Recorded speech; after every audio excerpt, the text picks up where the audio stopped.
Alrighty, folks. Hi everyone. Good to have you here. Here we are. We are streaming, we are having fun, we are going to continue drawing our character. There are a couple things that I'll need to change, definitely. Also, give me a moment real quick, because I have some things that I don't want to show. And it would be way better if I would close those things off. Okay. And now I can stream normally. And what we are going to do today is going to be actually, I think, something that all of you have been, waiting for.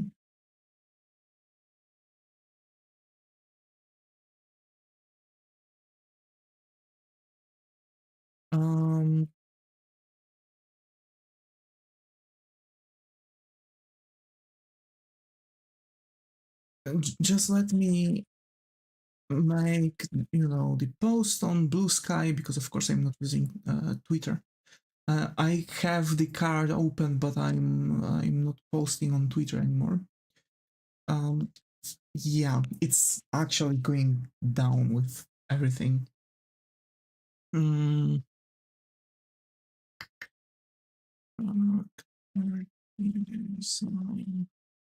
Art digital manga. There we go.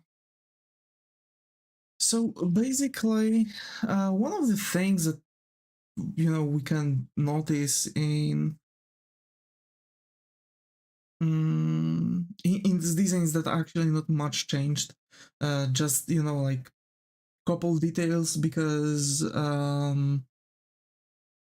things that I've decided to choose to maintain are actually everything besides like the position of the ears, because we've already established with Velda the sheer fact that the ears on Nekojins are actually on the side of their heads, not on the top of their heads. So yeah, that's something we kind of have to keep up with. But yeah. And today, once again, Chill Hop is having a stroke, so there will be no music for a while, for a moment. Let me grab that. Oh, there you go. Ooh.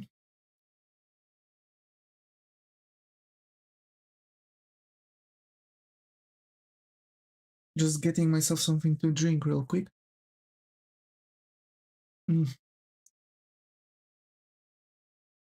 What the fuck? Why is this so sour?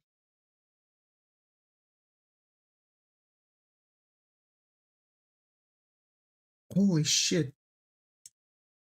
I wasn't expecting my mouth to actually scream for help after taking a sip. Okay.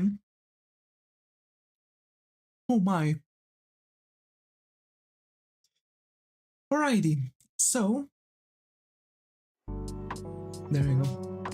I thought I've heard the music start to play, but apparently I was mistaken. But yeah, here we are. Let's change the opacity, because of course this is a sketch.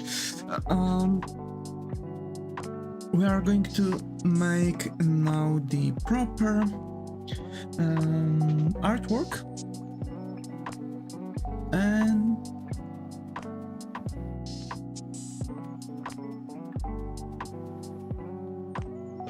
yeah, now he's an arrogant fuckboy. Yeah, that's more or less what I thought of him when I was trying to make him. That's exactly the same thing I've said that I want to go for with his design. An arrogant fuckboy. Maybe not arrogant, but I've mentioned fuckboy. I I wanted to give him some arrogancy because of course he's a hitman, right? But hey, hi Zaga, got over here, how are you? Ryan, how's it going? Sata.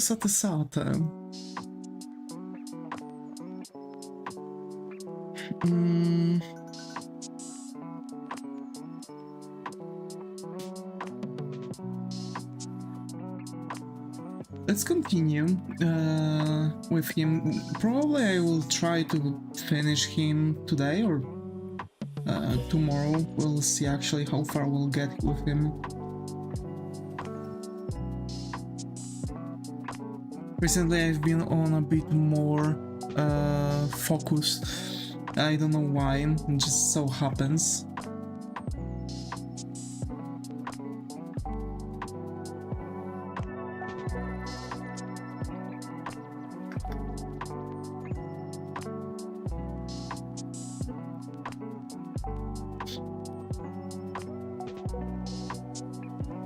I was trying to attempt to watch some One Piece. Unfortunately, I didn't really watch anything.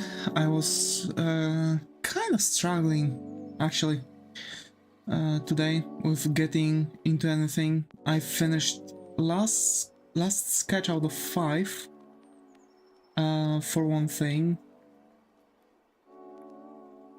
So I finished the sketches I needed. And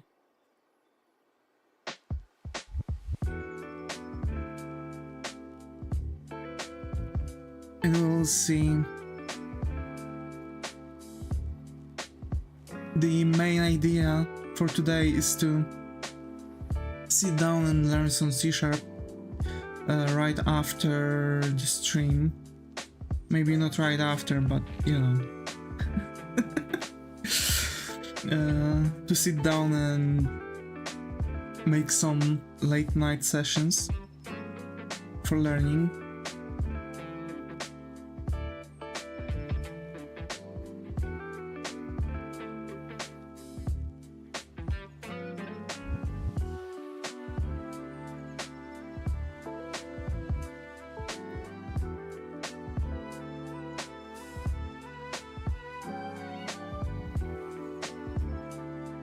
If someone is actually trying to speak on YouTube,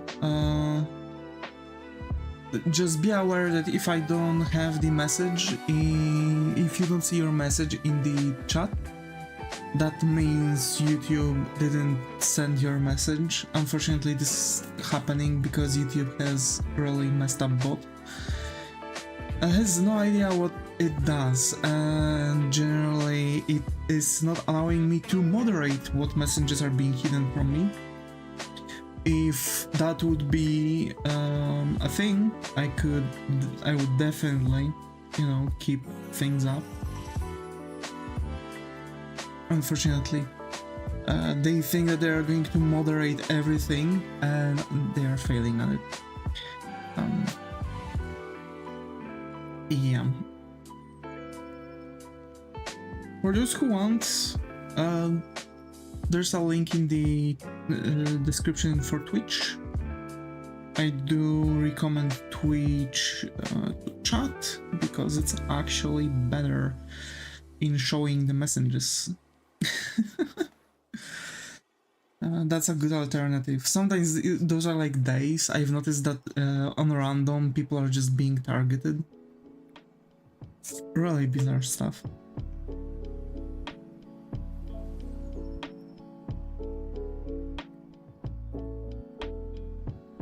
Hi Goblin Dragons, got over here, how are your is going? I believe this is the first sincere round, so hope you find a comfy corner here. How are you?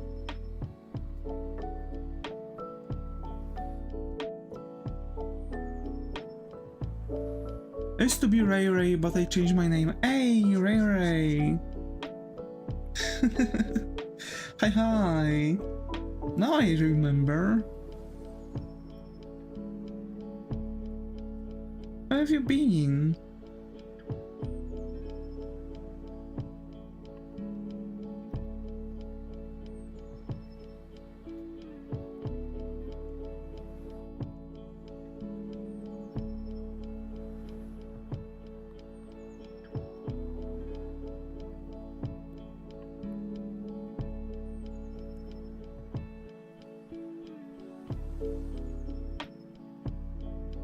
we're actually drawing our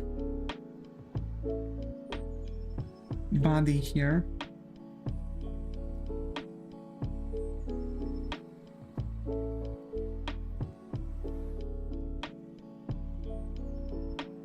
So actually the slime, I wanted to show how to draw slime. Here, have some waffles. Thank you.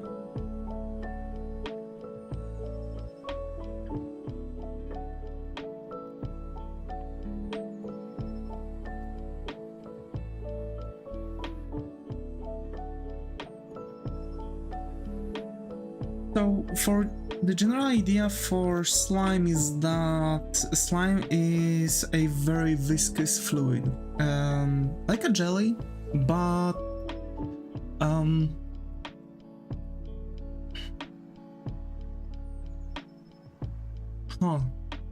like a jelly but fluid, but still try to analyze it a bit. Oh, I see.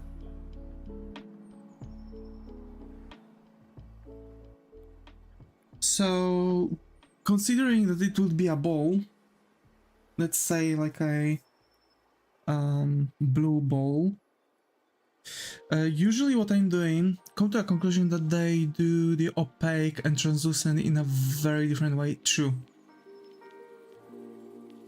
I draw oozy candy slime sometimes when I draw candy gore. What? Candy gore?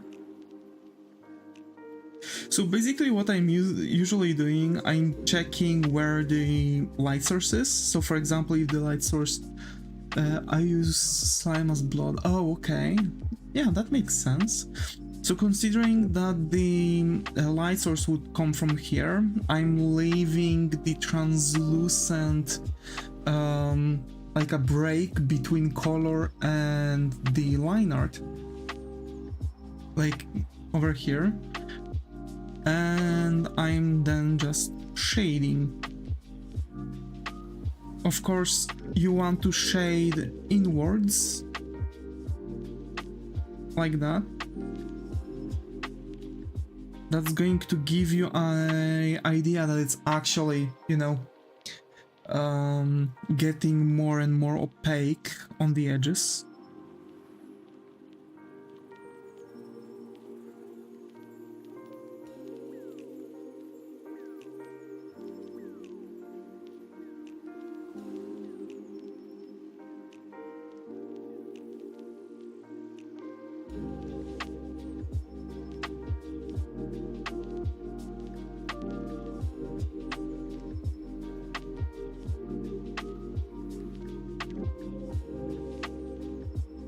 And when I have all done for the shadows,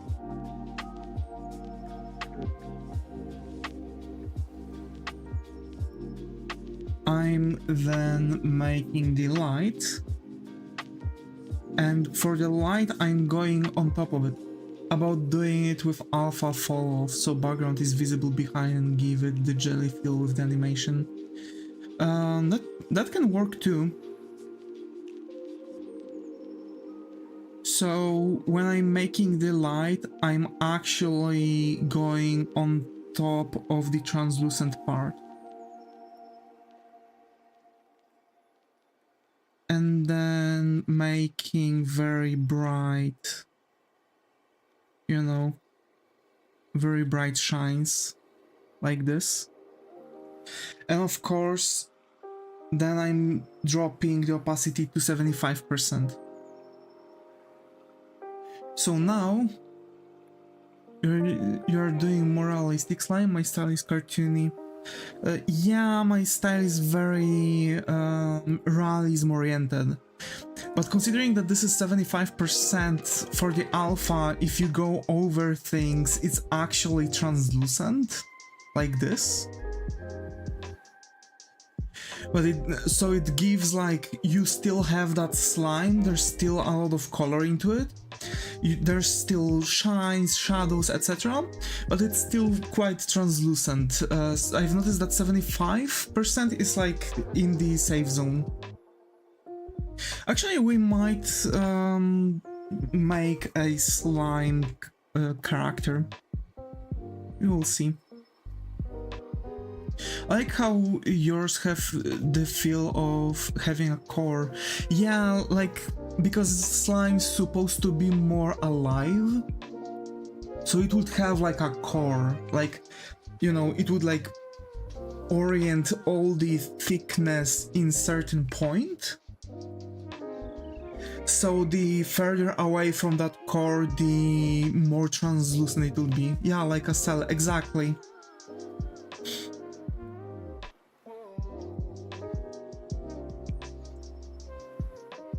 Exactly. I mean, this is how I've always portrayed slimes. So I would do that for either slime people or just slimes, right? Either just blobs or cubes or whatever the shape the slime would be. Of course, in pixel art it's a bit different to make this. So in pixel art the color is, you know, thick. It's not translucent at all. But when it comes to drawing like that, you know, the digital painting, then I need to draw a slime character. Kind of same thinking. It feels like a slime character would be either like a gag relief or quite interesting find in the universe. You don't really meet those, though they actually feel like a good idea to have.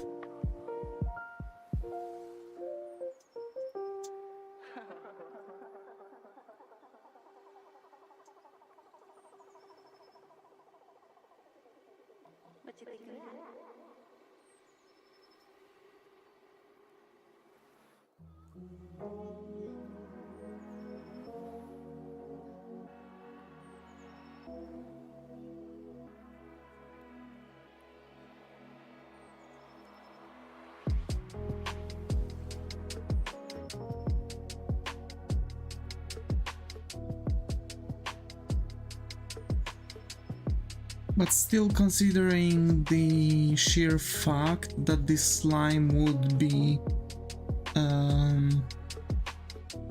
you know, translucent because it's still like a watery kind of thing. I've always seen slimes being of consistency of honey instead of water or fluid or jelly. So still like a very viscous fluid.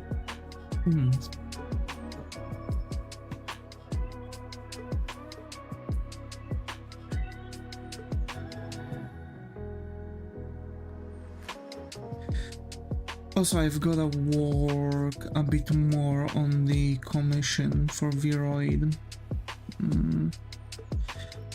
This is actually, I'm making now actually a slime character, so I'll have to make a very specific texture for skin. I'll have to make some more, you know, work around things I actually haven't really done, but I know how to do in Viroid. Yep. It is possible to make it. Viroid, I think, does allow you to have alpha. Seen some characters with inner skeleton, yeah. Exactly. Good thing I don't have to do that. But to be fair, I'm thinking about making Devis version 2.0.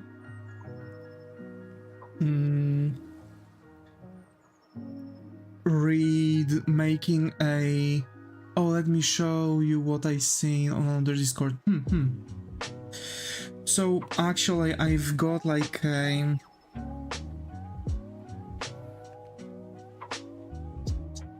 how do you say this? I've got like a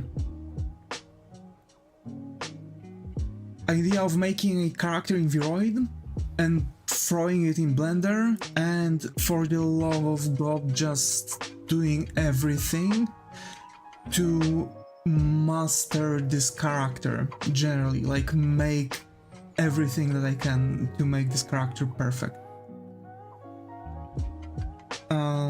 With as much effort as possible. Hi Blue Hoodie, glad to have you here, how are you, hope everything is going? I believe this is the first thing around, so hope you find a comfy corner here, how are you?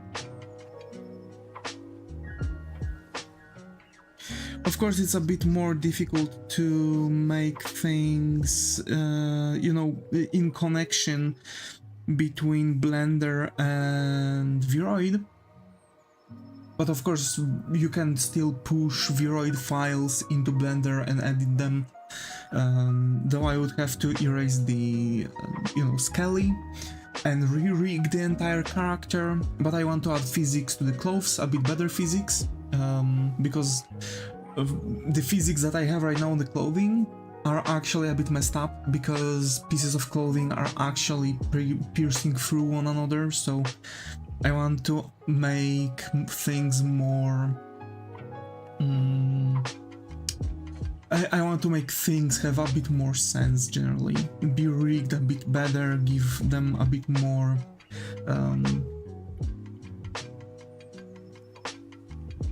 you know, a bit more better physics.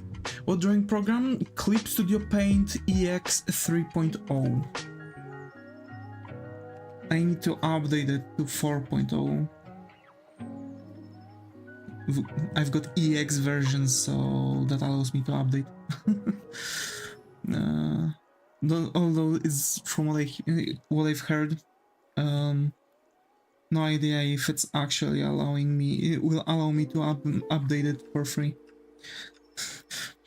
Unfortunately, recent changes are only after paywall, but I don't really mind.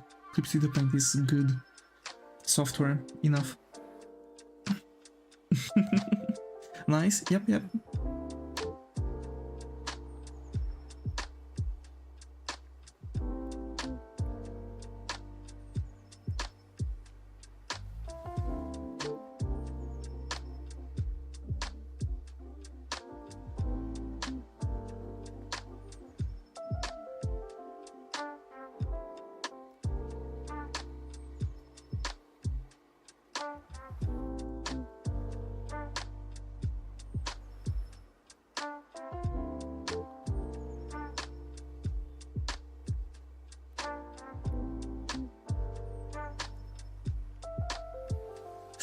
Huion. Hi, it's Random. Glad to have you here. How are you? Hope everything is going. I believe this is the first thing, so hope you find the comfy corner here. How are you? So we are slowly designing this character. I think like his ears, considering like, you know, how twisted his head is, because it's like 3/4 view for the head. That's why you don't really see much. Also, I don't know why I gave him... Yeah, that shouldn't be happening.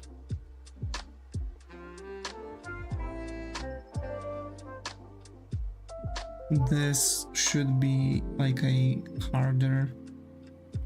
There we go. So basically the eyes are a bit messed up to draw in 3/4 view. So basically you want to imagine like a piece of paper that would go like this, right?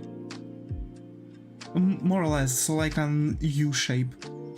And basically you want to give it a rotation to such extent that you would still see another eye. I just sneezed and I swear I shook my entire house. Relatable.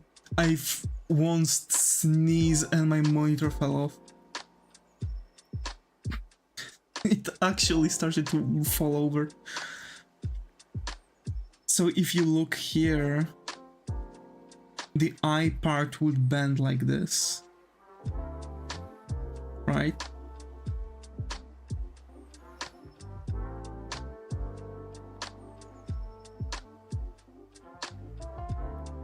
So basically the eyeball would stick out, and this is more or less what's going on here. Reset my brain. What exactly is this? Huh?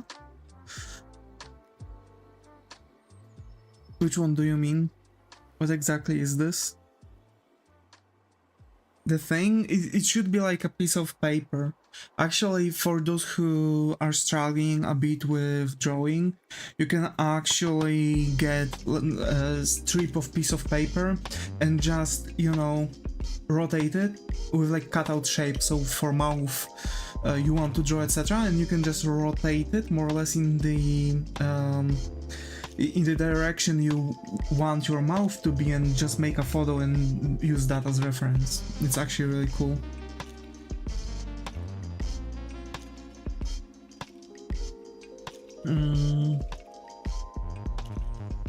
So yeah.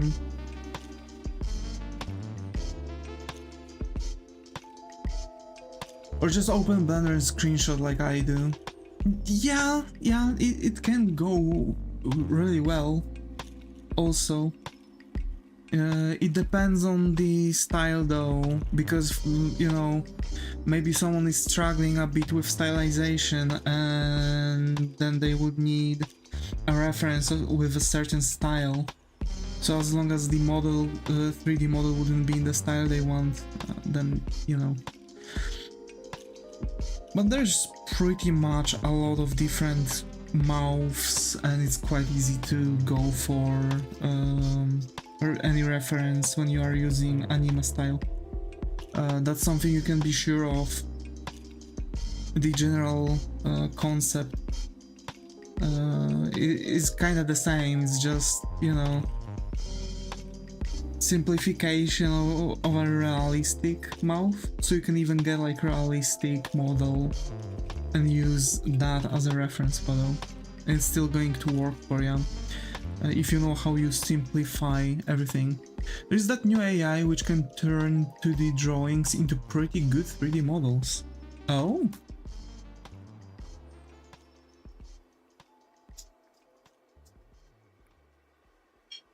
Do you use 3D models as reference?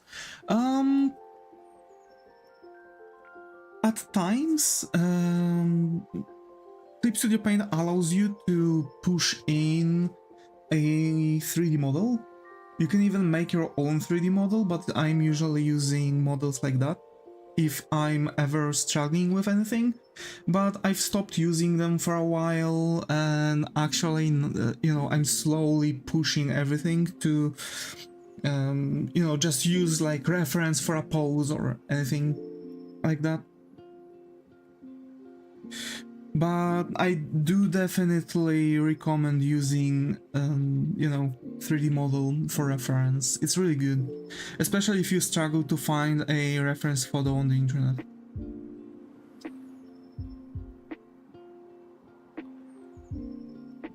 But trust me, like poses or anything like that you usually need reference photos, over time you're starting to actually burn them in your memory.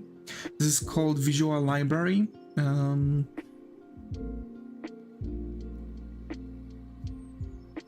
It's way easier if you have imagination. Some people actually might have absolutely nothing. It's called aphantasia. I'm suffering from that, so actually I have no visual library whatsoever, but I have word library and sentence library, so I'm kinda iterating what I see into sentences, like, you know, book-like descriptions, and just build things from that. Of course, what is way easier for me is when you actually decompose things into simple shapes, because you just have to, you know, organize how simple shapes are interacting with one another. That's something that some, you know, starting artists struggle with.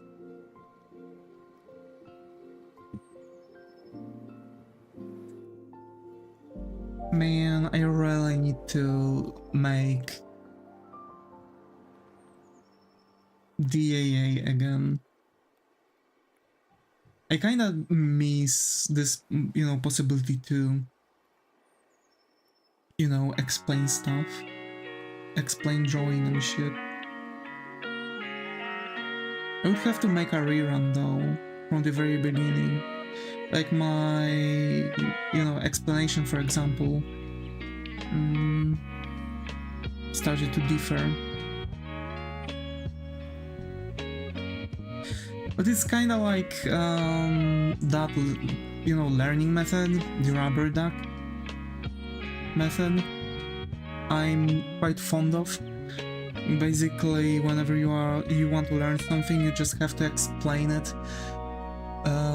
to something, like for example rubber duck, right?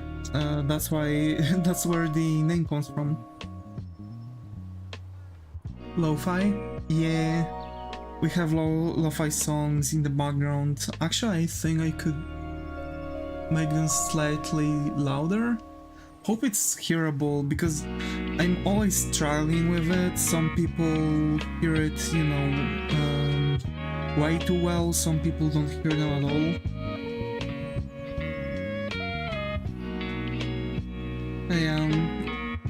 We do listen to lo-fis.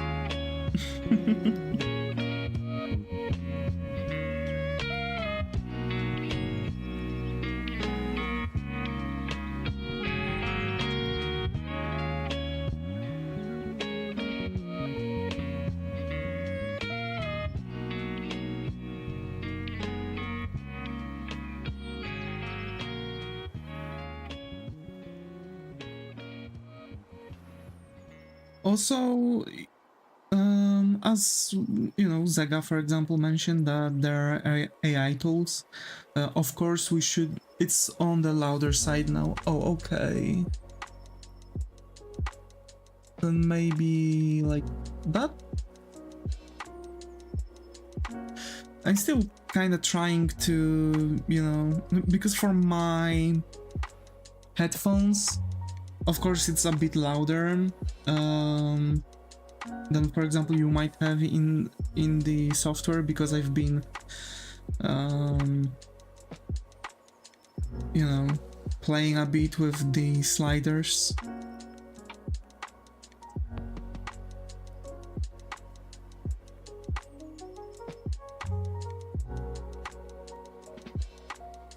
So please do let me know if, you know, how the music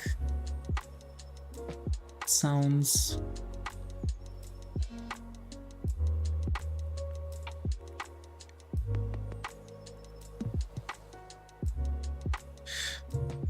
So yeah, about the AI tools, it's okay to use AI as a tool, like a pencil, for example, or an eraser, right?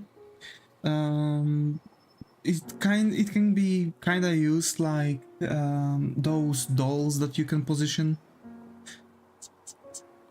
It's a really good tool to get reference photo. Just don't claim that you drew something when AI made it. Remember that AI is making that from not necessarily properly sourced things. Because, for example, you know, artists never gave permission to the people making the AIs to take their artworks. So, you know, it's also claiming like, you know, just the pencil or an eraser is the artwork you've been so much working on. So it's literally kind of foolish if you think about it.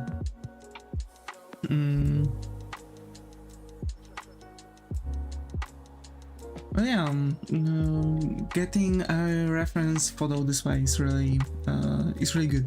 Way simpler.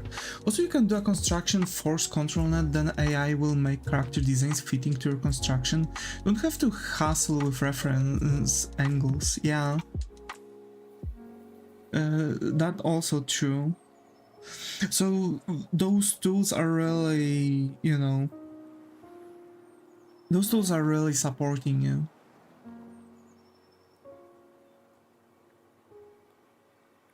It's just, you know, again, a lot of people that are using AI are using them in the wrong way. And more artists actually do that. But of course, with, you know, more, how do you say this? With more experience, you get more skill sets, and those skill sets can be, you know, used to not really use any supporting tools like that anymore, for example. But if you are starting out, or you are just, you know, struggling with getting a reference photo, or you know what you want, but for example you can't find the proper angle because, you know, sometimes it's a bit more difficult, you can just, you know, use it like that to get your reference.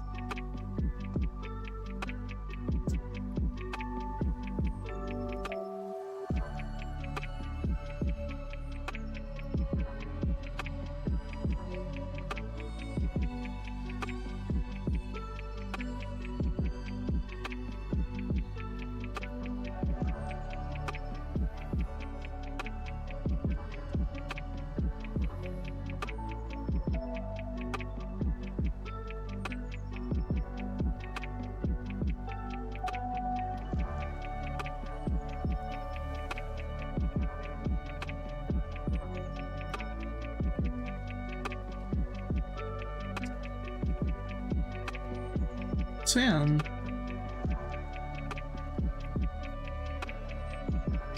also kinda, you know, the same way you, when you are going on Pinterest, most of the things on the Pinterest is actually now AI, unfortunately. More and more things are on Pinterest are AI now. So if you are getting a reference photo of some other anime, most likely you are taking a reference from AI anyway. I use Pinterest a lot, there's a lot of AI, yeah, exactly. This is like a plague, and unfortunately this is exactly what I'm talking about. People are using those in a wrong way. They are not using this as a supporting tool. They are not using this as a tool. They think that if they are going to type in some prompts, they quote-unquote drew it, which is a lie. They didn't draw it, AI did it. It didn't even draw it, it just data mashed stuff. But yeah, it's... they just took the eraser and claimed that this is their art piece.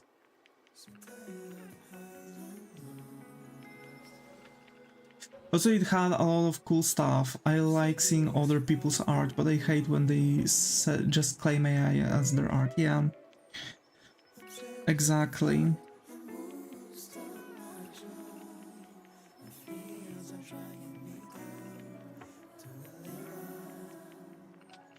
I've noticed that also some artists on the internet that were actual artists and were really good artists started to do the same thing. Like, they just decided to start lying to the internet that they drew something even though they've used AI, and it's obvious they use AI, and they were called out for that. Which is kind of disgusting, because at this point they are just, you know,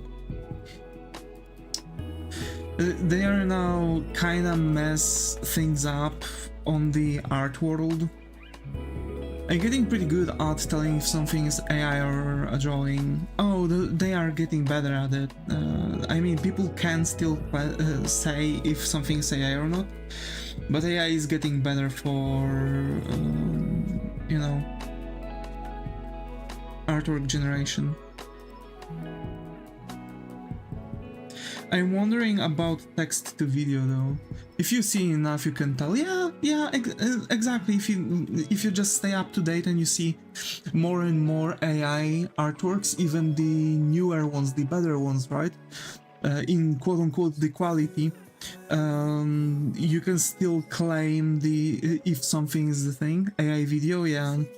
Like, I'm kind of interested in that because I have absolutely not even a single idea how they can possibly do that.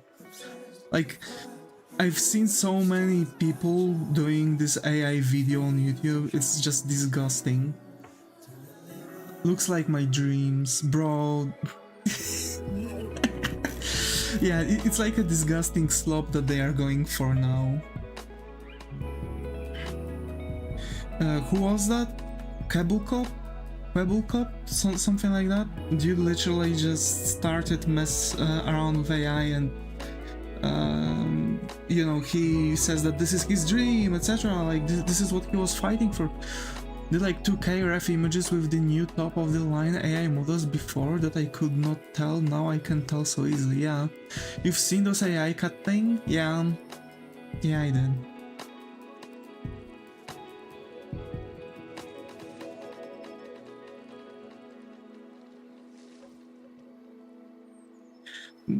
I remember my coworker like came up to me.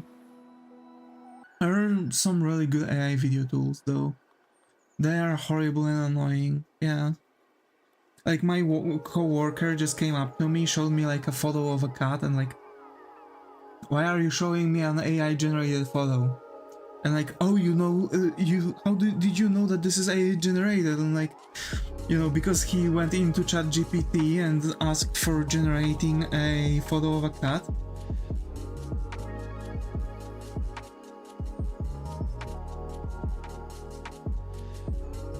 You know, it's like, you know, people that are not really sitting in that or never really had any connection that deep with artworks can actually kind of struggle with that. The moment you are starting to draw, it kind of shows a lot of AI, you know, related stuff.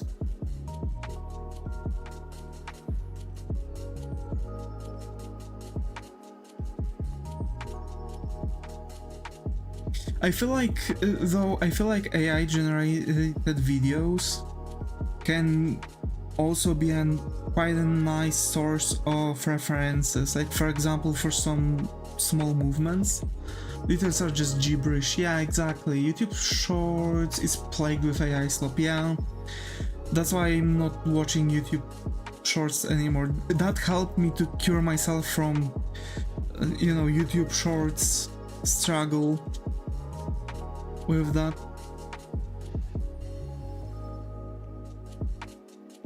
Because I was always getting caught in AI, in YouTube Shorts stuff, and I was just sitting down and I was watching. Now I don't really do that. People do it because there is money in it. Yeah, true. It's not even that there's money in it, it's just, it's kind of like a cheating the system because you are, you know, developing so many AI that it's just pushing into the algorithm, and generally, yeah, exactly, like 30 vids a day. So you can generally just, I make YouTube Shorts, but I actually work on art and videos. I don't use the AI garbage or just lazy videos. Yeah, because it's kind of easy. Yeah, like, it is easy. You can, and that's why algorithm is pushing so much AI slop on YouTube Shorts, because they are just typing in everything. They are like putting out 30 shorts a day, so algorithm gets fed with so many YouTube Shorts that it starts to push it out, and they are getting views. And, by the way, you can get monetization on YouTube without 1000 subscribers, simply with YouTube Shorts. If you have enough views on there, you can actually get monetization on YouTube. The channels that use AI and stuff to make inappropriate shorts directed towards kids, yeah. My dad watches a lot of AI content, he also, of course, he'll fall for it, lol. Yeah, that's the thing, right? Like, a lot of older people are getting caught in AI content. Like, for example, my mom was showing me that, you know, like, there was like a video that they found, quote unquote, found like a massive shark that was bigger than a, you know, one of those huge boats, right? That is transferring oil to the land. And I was like, that's AI. It's not real. If you look closer, it's actually AI generated. This doesn't make sense. Right? And she started to actually look deeper into those things, and like, you know, she started to learn, hey, this is AI too, right? So this is kind of cool that she, you know, learned that people are not doing something like this. So, you know, she's not losing her head over, you know, some crazy findings on the Facebook. Of course, a lot of that is on Facebook. My nana falls for AI and scripted videos all the time. Lol. Even my little cousin doesn't believe that garbage. Because you know, younger people are more clever nowadays. I've noticed. They're more clever for AI because they are growing up with this shit. I was kind of trying to. So basically how I've learned how to deduce a lot of AI stuff was that I was generating some, you know, stuff, you know? My problem is the algorithm. I get catfished with an AI video on the main page, watching like 10 seconds of it before closing, then boom, my whole front recommended page is only AI videos. Have to open like 100 vids from history and let them run to make the algo forget it. Yeah. This is an issue. This is really an issue. You need only 10 seconds of it, and then your whole front page gets freaking flooded with it. That hurts. Like, my nana is like, look at this funny cat video, and me and my cousin literally have the same thoughts as we are both like, that's fake. Yeah. Yeah, that's that.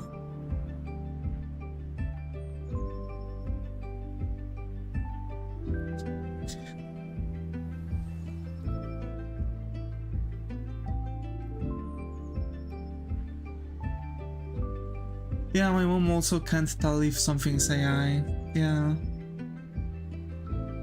It's kind of problematic, you know, because older people are not, you know, used to the fact that there are fake videos made with just some artificial intelligence. She like, I don't know, it looks pretty real. Are you sure? Yeah. Yeah. Like, my mom first, about that shark video, my mom first thought that it was like recorded or something, like staged, right? Just staged video that they've had like some sort of like, I don't know, some editing skills put in a giant shark, etc. But it was really easy to notice, let's say AI. If you know what to look for. But that knowing what to look for is like, my mom sends me a cat pic, like, funny cat, but poor thing has 5 legs.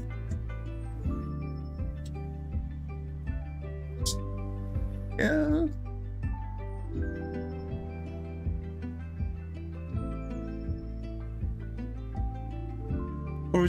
Or those, I've had a weird ass voice crack, what the fuck? I have to explain, it's not a real cat, yeah.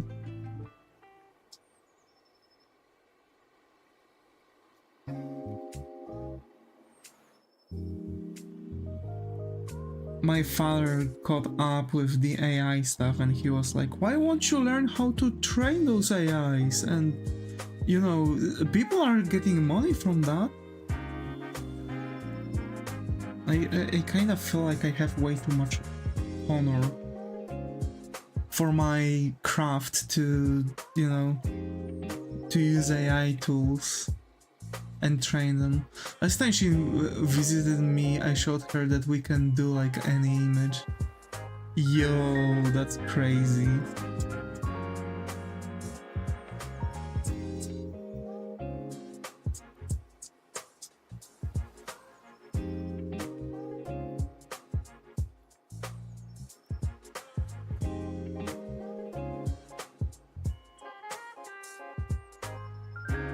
To be fair, on the very next artwork we are going to do, I'm going to turn on the time-lapse making. I want to make time-lapses on YouTube and stuff. And I think with Clip Studio Paint it's going to be way better to make time-lapses. Because I was thinking about making time-lapses with all the streams we have, right? But I've made a test and it actually looks crazy. Like my character is literally just headbanging, like as if a freaking, like on a metal concert, like straight up.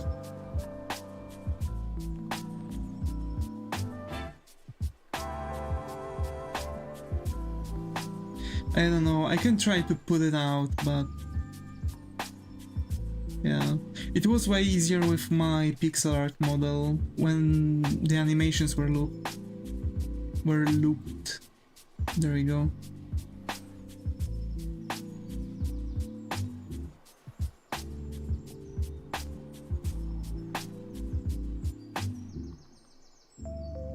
Also, I'm getting scared by how much new things in the last chapters of the first part of the book are in the C# learning. Like, arrays, methods, and that last thing, those last 3 chapters have so much different stuff in them. It's so long. A chapter it's so long. That's crazy.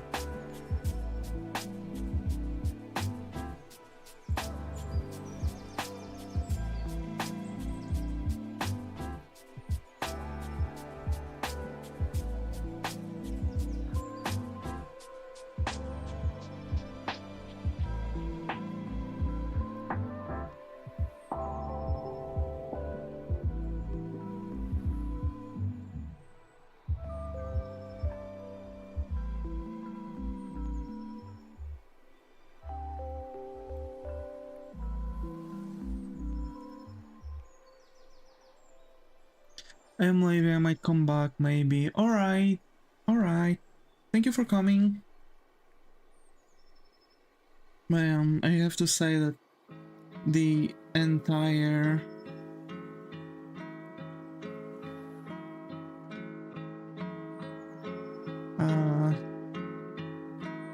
I'm happy that I can actually progress so much with one chapter, but I feel like, you know, at times I feel like I'm a bit overwhelmed, but it's kind of just visual overwhelming, because when you start reading, you start to notice that so many things don't really...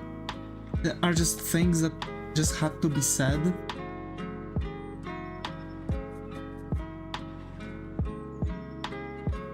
Like, you know, just mentioning.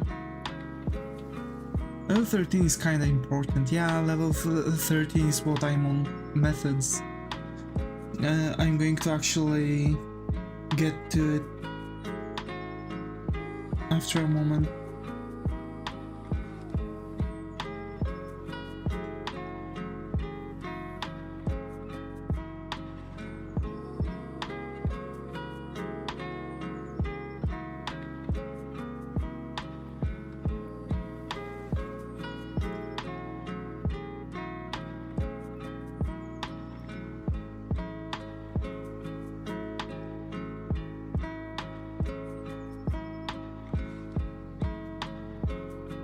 That finger is too long. There. Now it's better.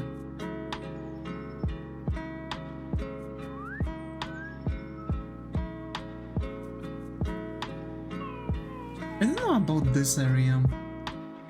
Like, this needs to be taken out. That kinda looks better. Yeah. Because he's not really, you know, buffed, ripped, I would say that he would be more, you know, athletic build, right? So he has some muscles. That triangle on the hand looks odd to me. This triangle? Yeah.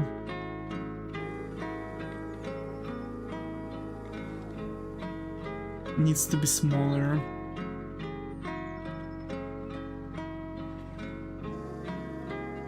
was kind of thinking about that. Okay.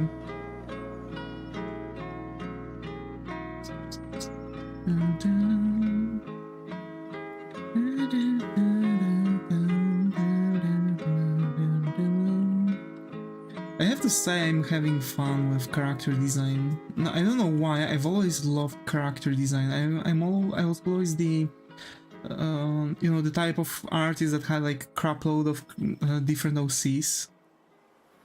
At a certain point I've stopped.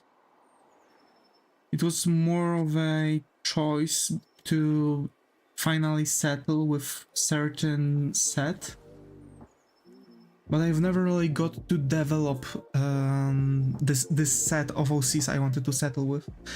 That's kind of the moment where I can do that.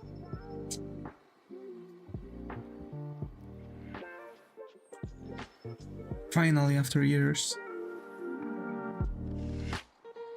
So my art leans more towards character design, environmental design, and concept art, yeah. Exactly, same. I know how to do the environmental design and environmental art, but I just simply suck at it. I don't know why, it's just... I just don't like it. But something I'm kinda going to push further with illustrations, because like illustrations, concept arts, etc. is something I want to go for with this set of characters that we have, because that's like a set of 20 characters, by the way. This is 7th, so we are almost in the middle, right?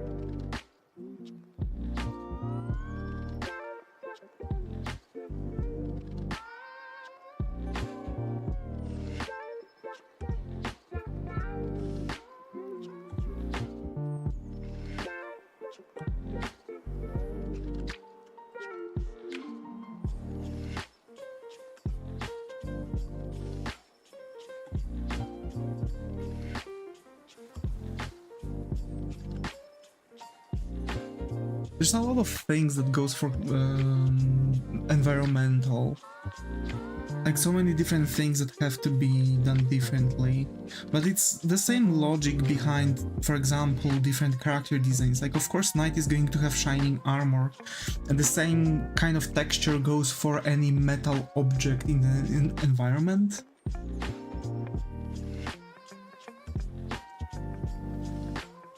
But I just have kind of a, you know, blockade.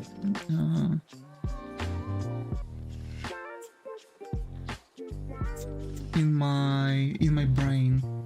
Like, I know how am I supposed to make all the textures, it's just kinda, you know, blocked from me.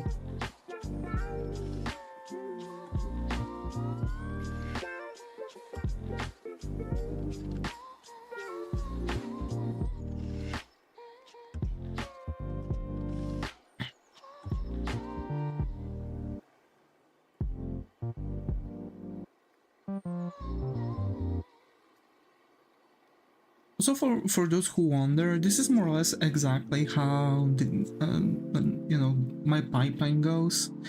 Making sketch, and then, you know, while making the line art, I'm correcting the things that I don't really like on sketch. It's kind of speeding things up, but I don't really recommend it. Quite often I'm ending up with something that I still don't really like because it has a lot of issues. It's just things that, you know, for example, I didn't really notice on the sketch and transferred to my line art, but then the line art is...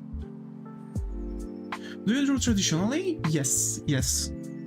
I'm drawing I've actually started as a traditional artist. I've been using a lot of different paints, a lot of different, you know, charcoals. Just basically I'm trying to go for as many mediums as possible.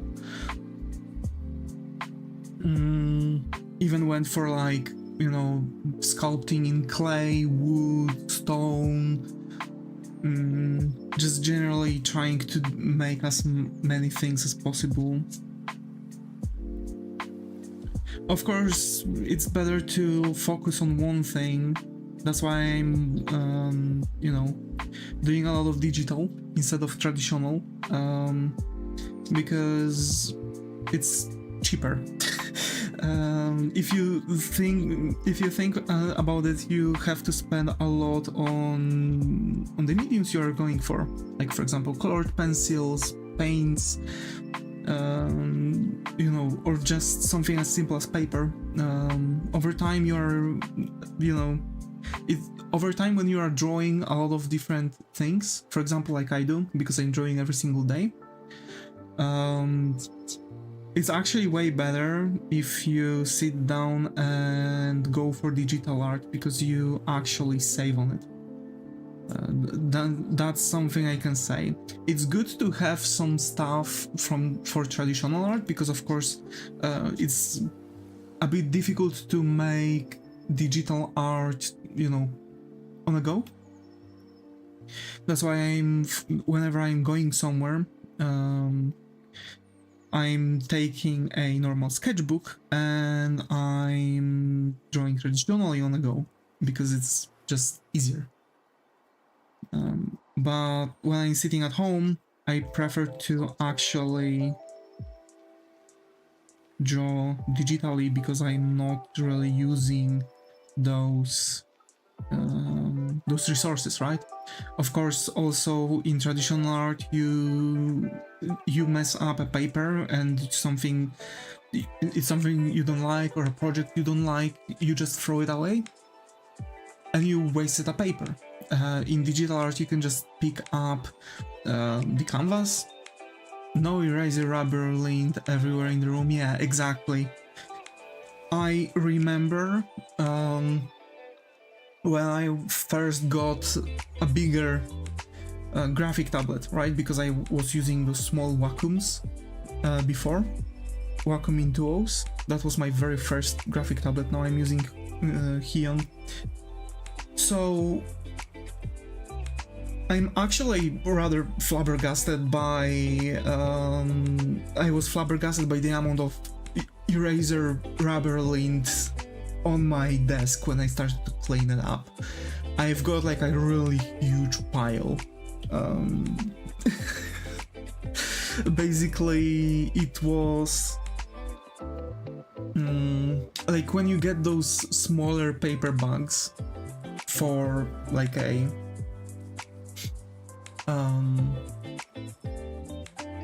donut or something like that. It was like halfway through that.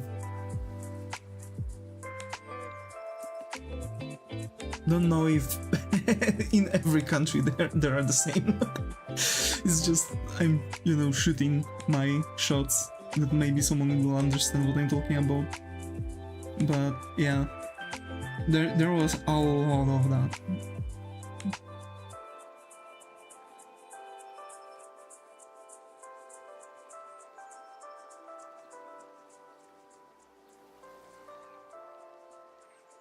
Also, when I'm still drawing, you know, traditionally on the go, every single time I'm drawing on my lap. So basically, you know, I'm erasing and doing other stuff, and whenever I'm finished drawing and I put it out, my entire lap is in that rubber lint. So there's actually a lot of that going on.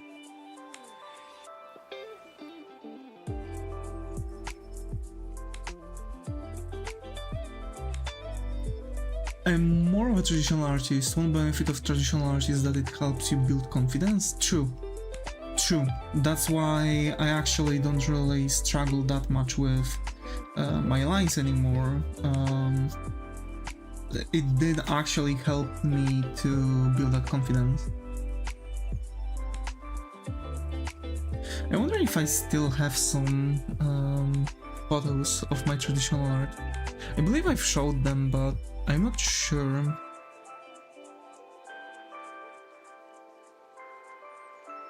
Yeah, there are. Hi Lord Muto, got Evic here, how are you? Hope how's going? I believe this is the first nice round, so hope you find a comfy corner here, how are you? There are some, but I'm not sure if I can show them. Those are one of those things that are quite messed up. I have one real, I have like a really old one. A photo of it at least. Character study. I'm good, just drawing and watching. Hey, that's so cool, Lord Muto. What are you drawing? If I can ask.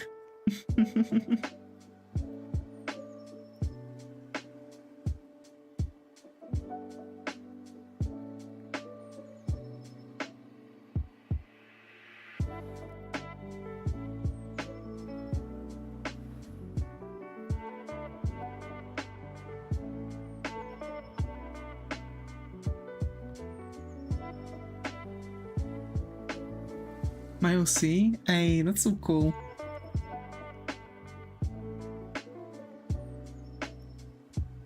I actually really like also watching when someone is drawing while I'm drawing.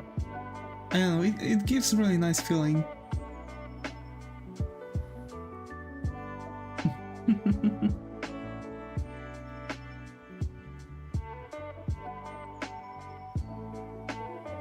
It's like an inspiration, you know, to keep going.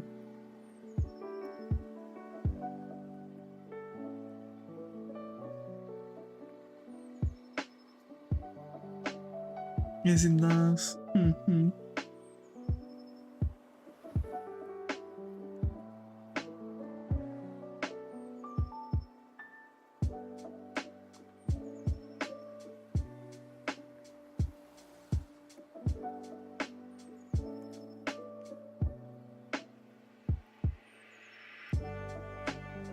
When I was younger, I remember I was always struggling with drawing the pockets that are sticking out like this. Even though I have a lot of cargo pants with pockets like that, it was always kinda weird for me. Because the pocket itself, if you see, it's not necessarily, you know, structured like a one full thing, but actually there's like a flap somewhere separated from the actual pocket.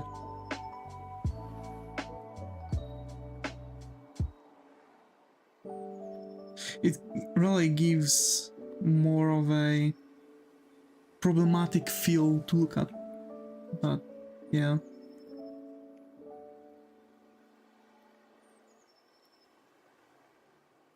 Or at least it was giving me a bit problematic thing, because I was always thinking that there's something wrong with my drawing. Of course a pocket like that is still good. It's just the sheer fact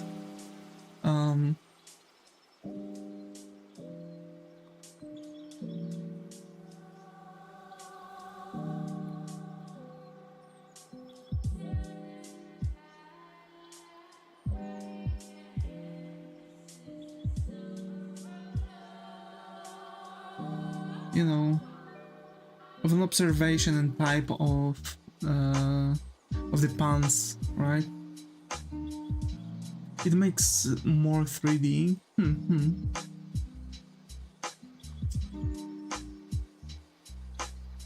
Exactly. And actually for drawing it's like making an illusion of a 3D artwork.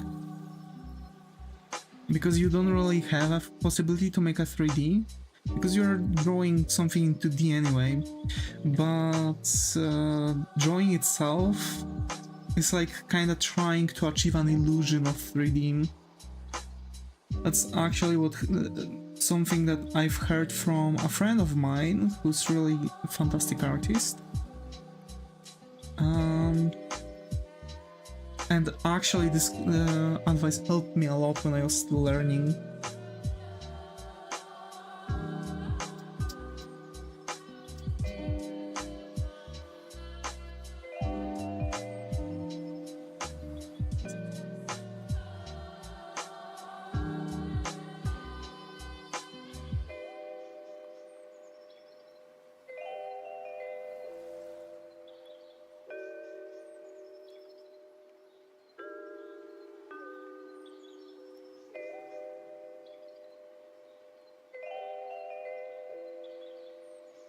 Okay.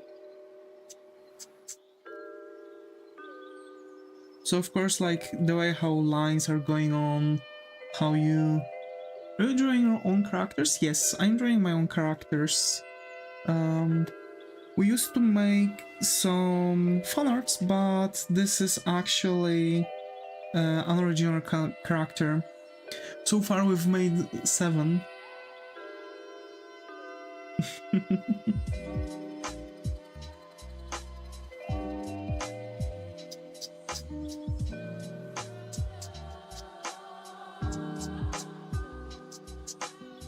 Or rather, this is 7th we've made.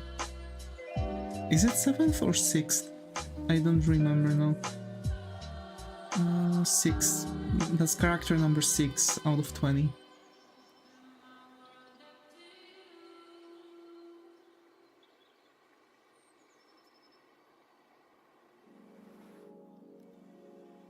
Because this team has 4 characters, the previous one also had 4 characters.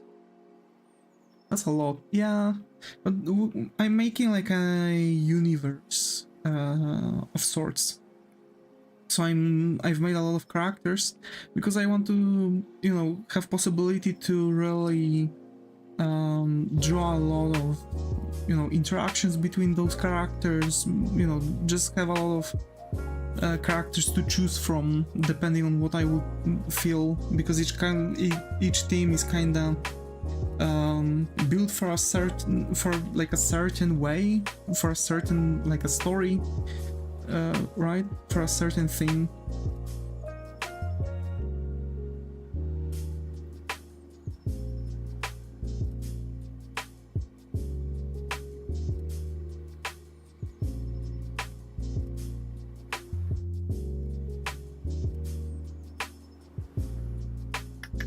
Okay. And I need this.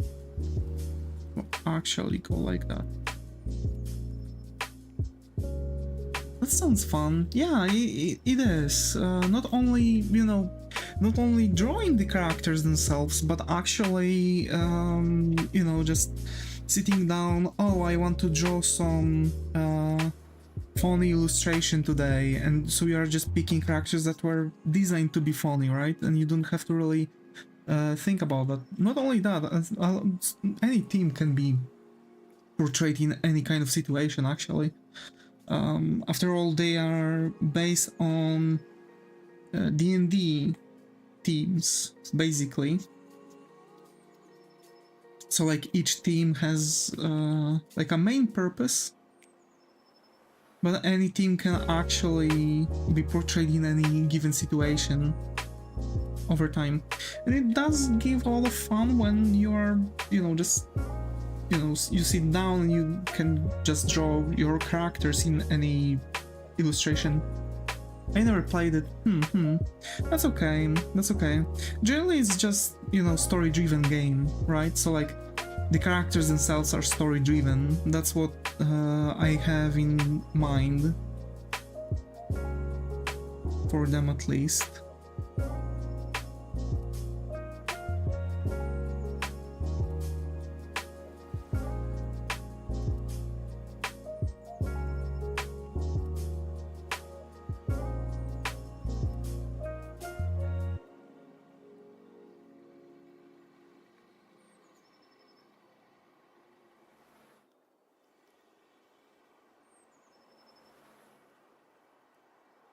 Of course, a lot of, you know, small details and stuff, so anything will matter.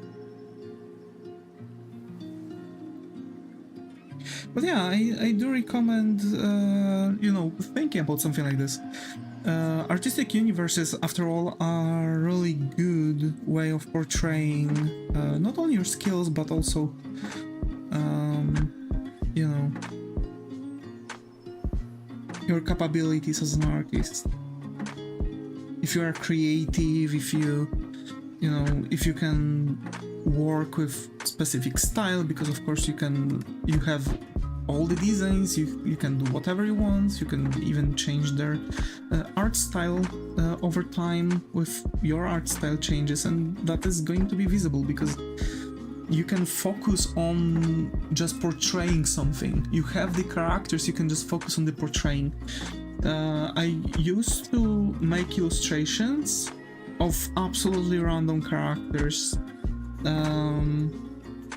It was really difficult to make it work because I had not to only think about the character I'm drawing, about the environment I'm placing the character in, but also the story of the illustration.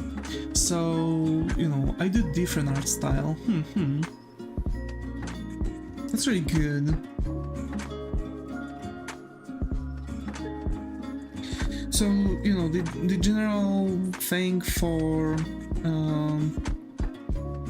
the artistic universe is to allow yourself to have some freedom while drawing, to actually unload your brain from overthinking way too many things. So, you know, I have the story of the characters, so, you know, like how the world is getting built in. I have a lot of, I have characters that they can, you know, interfere with. I have places that they have, that are in the world, so I can just mix and match those things. Right, so for example, this theme I'm drawing, has like a traveling cabaret, and of course the cabaret itself is going to have its own building. So we can draw those characters inside of the cabaret. We can draw other characters inside of the same cabaret because they might, for example, you know, go between everything. I followed your blue sky. Hey, thank you. Thank you so much. That really means a lot.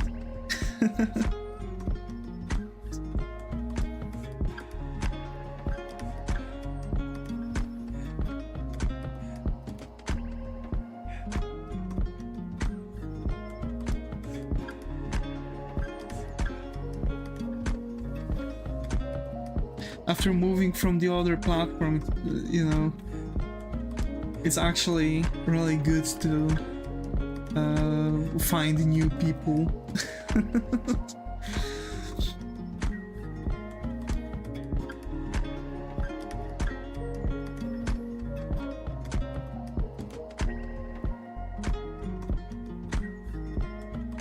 Yes, it's more peaceful there, yeah. I really like Biscay.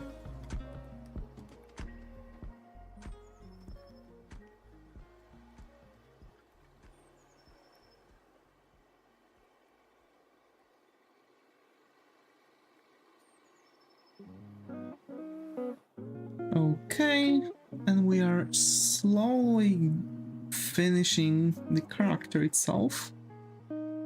Let's just finish those spikes. So the main concept for this character is that he's a co-owner of the mentioned traveling cabaret, but also he's a hitman. So basically the traveling cabaret is like a you know, their way to steal from people, from the guests, but also to get commissions from, you know, clients that they are not stealing from. So for example, he's a hitman. We already also have the second co-owner, also already named. By the way, he has no name.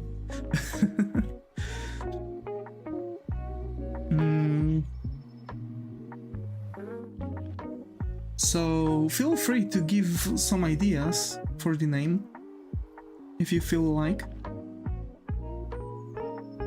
doing so.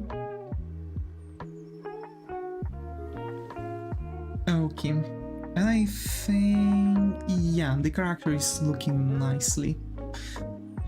Okay, is there something that I want to make a quick edit of? Probably I want to make the head smaller.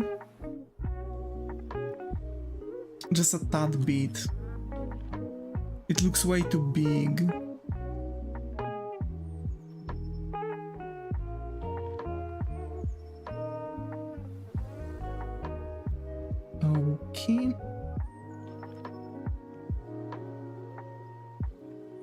Just make small change here. Huion Biscay as well. Thanks, Muto. Thank you, thank you. I really appreciate that.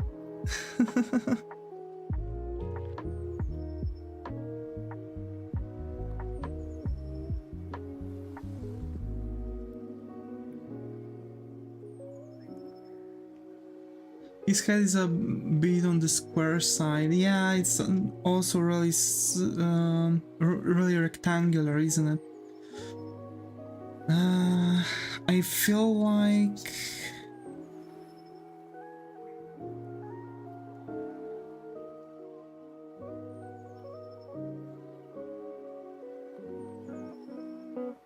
there, better.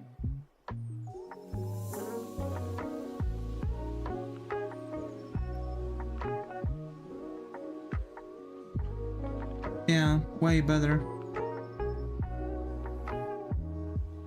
Kill. And we can actually give him the other ear here. Okay. Nah, it doesn't really look okay in his design. Okay. So, yeah, it's actually good.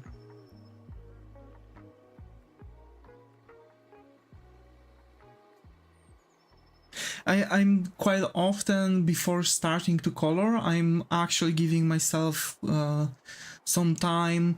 This is usually, you know, I'm giving myself some time to rethink stuff for sketch, line art, flats, and, you know, after that I'm just shading and done, right?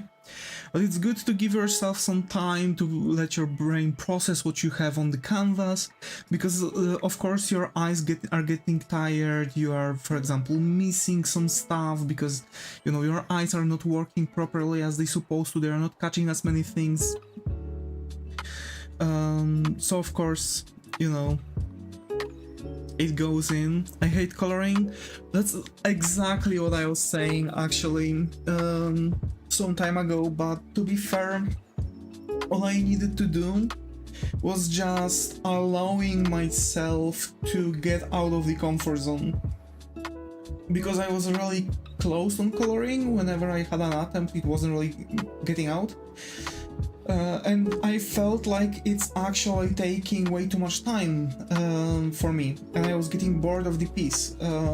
So I have to say that actually trying to break through those borders of your comfort zone and, you know, working things out with so many different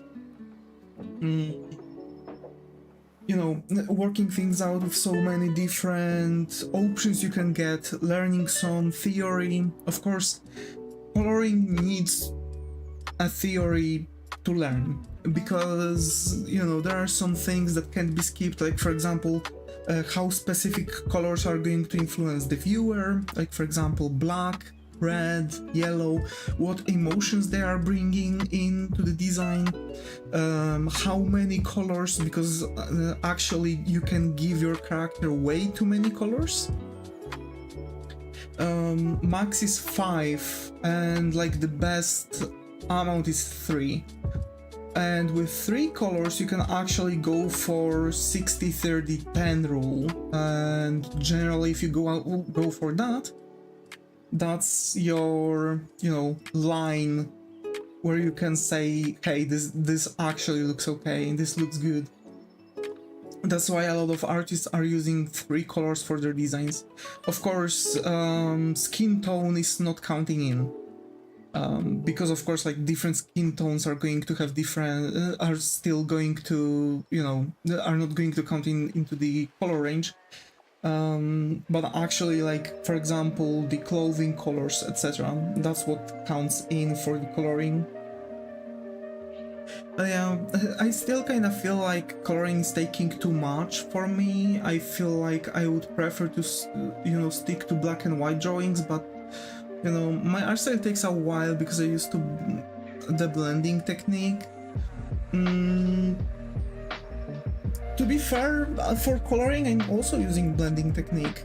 It's just, you know, I'm not using black and white. I'm not blending the black and white, but there are some easy coloring methods that you can use. If you just know how many colors you quote-unquote supposed to use in your design, you can really easily just, and you are drawing, of course, in digital. That's what matters. I'm not sure. I think you are drawing traditionally, right?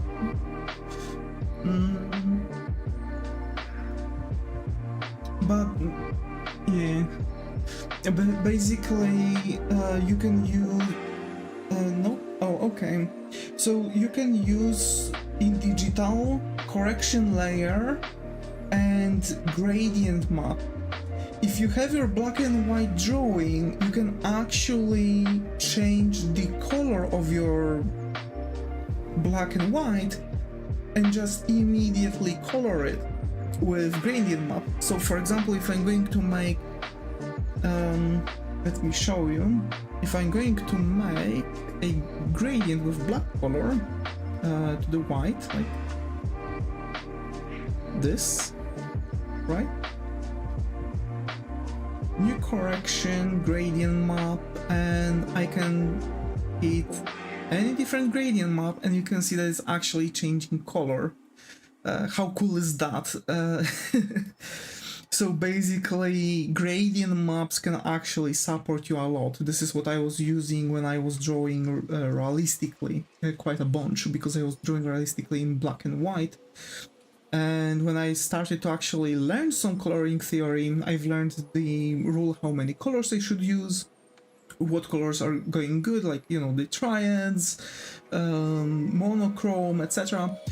So basically I've started using gradient map on my drawings to use the knowledge I've actually acquired for the coloring, and, you know, sooner or later I've started to, you know, use coloring as my base, right? Of course, it's a bit more difficult for using colors because colors have to be, you know, have to have also different rules to make shadows. I wish I could show you. It's hard to explain my style. In my description of the stream, there's actually a Discord link. You can join and show your artworks there, because we do have a special channels for that on Discord. There's art exhibit room, which actually is using to just show your artworks, which means, hey, I don't want any criticism on my artworks, and that's that. People are not going to express any kind of criticism or give you any, you know, give you anything to any tips or tricks or anything like that. It's just, hey, that's a really fantastic drawing, yada yada yada. And also there's art critics. If you would want to get some criticism or tips and tricks, you know, generally it's sometimes good to hear what someone would have to offer. I'm quite looking through every single artwork that gets posted there on both of those channels, and in art critics I'm also giving tips, some tricks. I'm, you know, giving a feedback to people. Of course, there are rules, like, you know, just give a criticism, like constructive criticism. If you can't, then just keep it.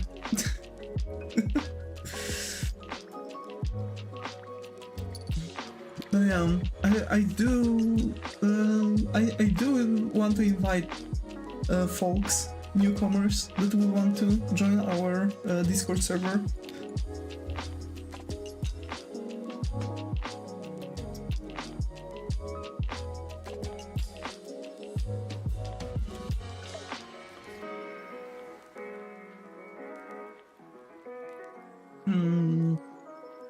And yeah, it's like now we actually going to have some talk, because, you know, again, I'm just analyzing what I drew, what I could change, add, redraw, maybe change the size of.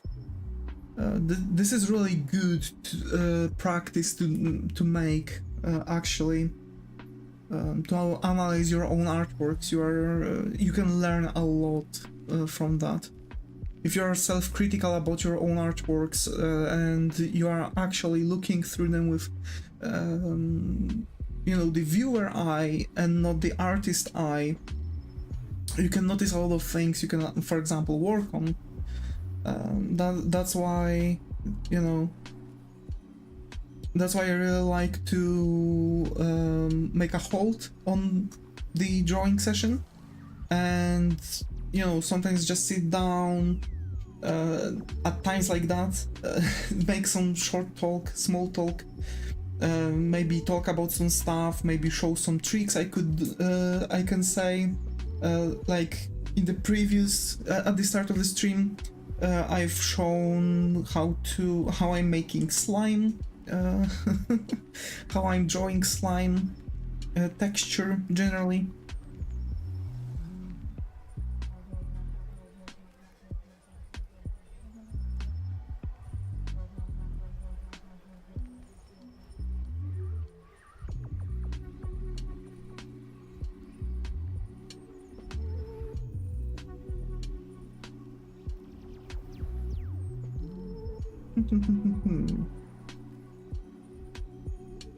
I'm actually looking through some stuff, I'm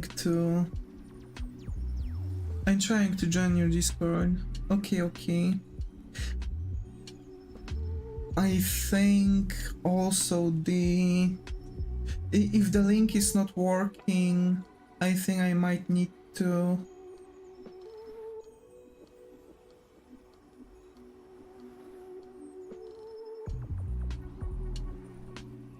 make a invitation here.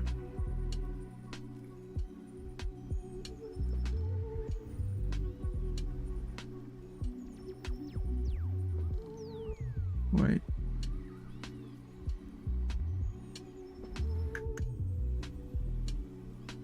That invite.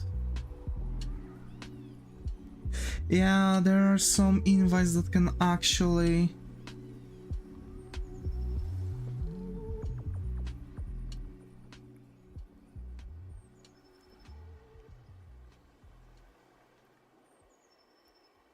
expire over time.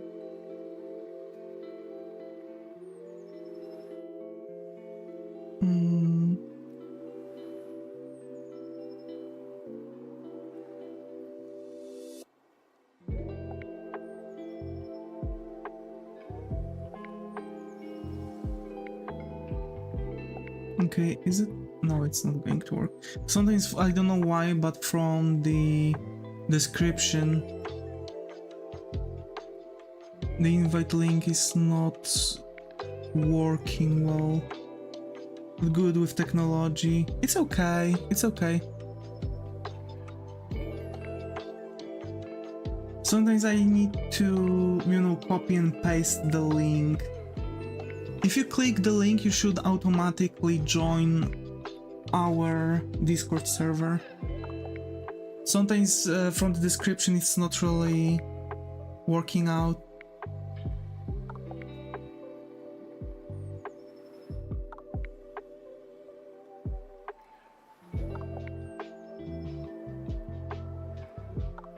Well, hey, don't worry, don't worry.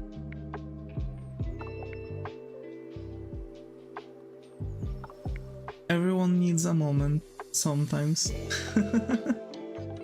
Hi Shuma, glad to have you here. How are you? Hope everything's going. How have you been?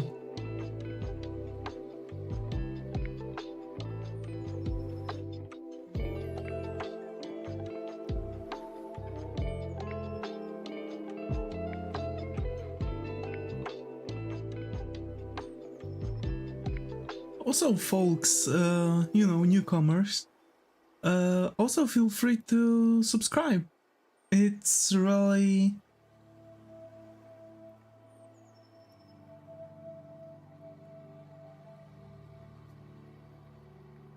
it really helps.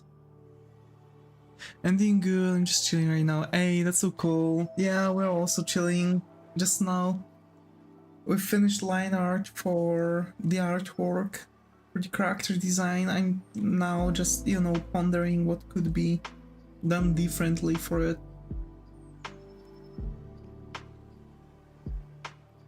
It kind of feels like his elbow is really like sticking out, like, you know, as if his arm is going like that and his elbow goes like this, which is definitely not something I wanted.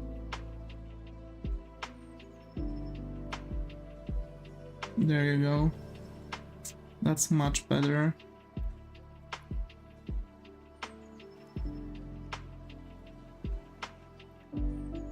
Also, I want to give more fluff to his hood.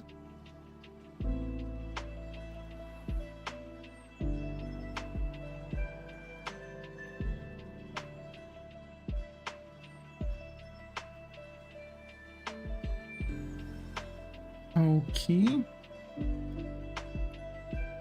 Yeah. We can now get back to looking at stuff. So, like, any plans?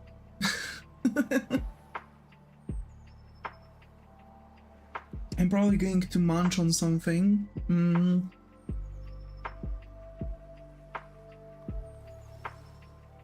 Maybe play little something. I'm playing Bleach Brave Souls, and I'm playing a...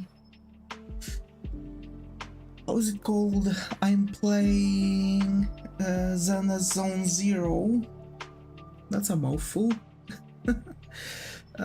So yeah, I'm just mostly now doing events, you know, things that are giving a lot of the summoning currency.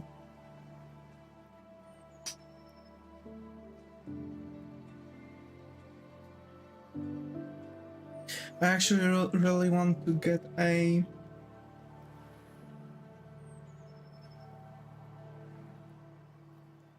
I'm going to probably try to summon for Evelyn when she's going to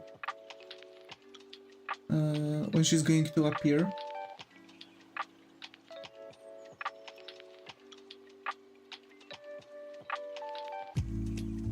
Because I'm skipping the character I have right now.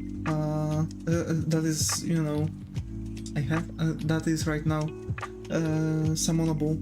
I find it not really fitting my playstyle. But hey, it's good to skip some banners, just summon for the characters you like in games like that.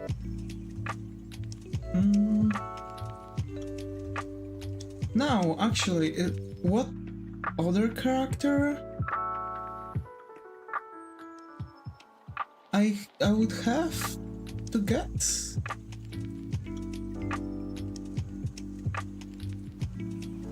I don't think I have to get any character that is so, you know, important.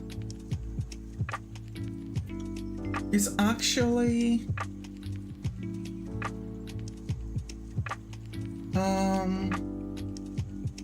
I finally joined. Hey! Welcome to Discord.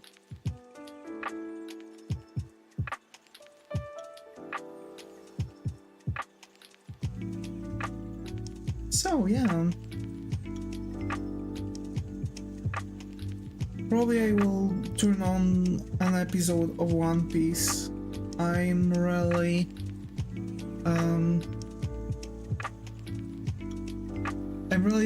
almost by the end of the arc, and then I will be able to jump to watch different anime, because I'm watching One Piece arc by arc. It really helps, you know, to push through the anime, because if I would have to sit down and watch, you know, every single episode of it, I would probably struggle with finishing this. But when I'm watching arc by arc, it's like I'm watching a season of anime. So I'm just juggling between One Piece and different seasonal anime. I almost finished My Hero Academia. I think season 8 is now, like, up to date. I finished season 6, I'm going to watch season 7 now. I'm not sure if last season is season 7 or 8, not sure. One Piece is so good, yeah, I agree. First episodes might come to have a feeling that it's like meh, but it's because it's very old anime, so you can actually see, like, you know, while watching the anime you can see how anime making was evolving, because One Piece was evolving along with the anime making. Season 7 MHA. Season 7 is the last one, okay, so I'm almost finishing MHA. I'm going to finish it after this arc.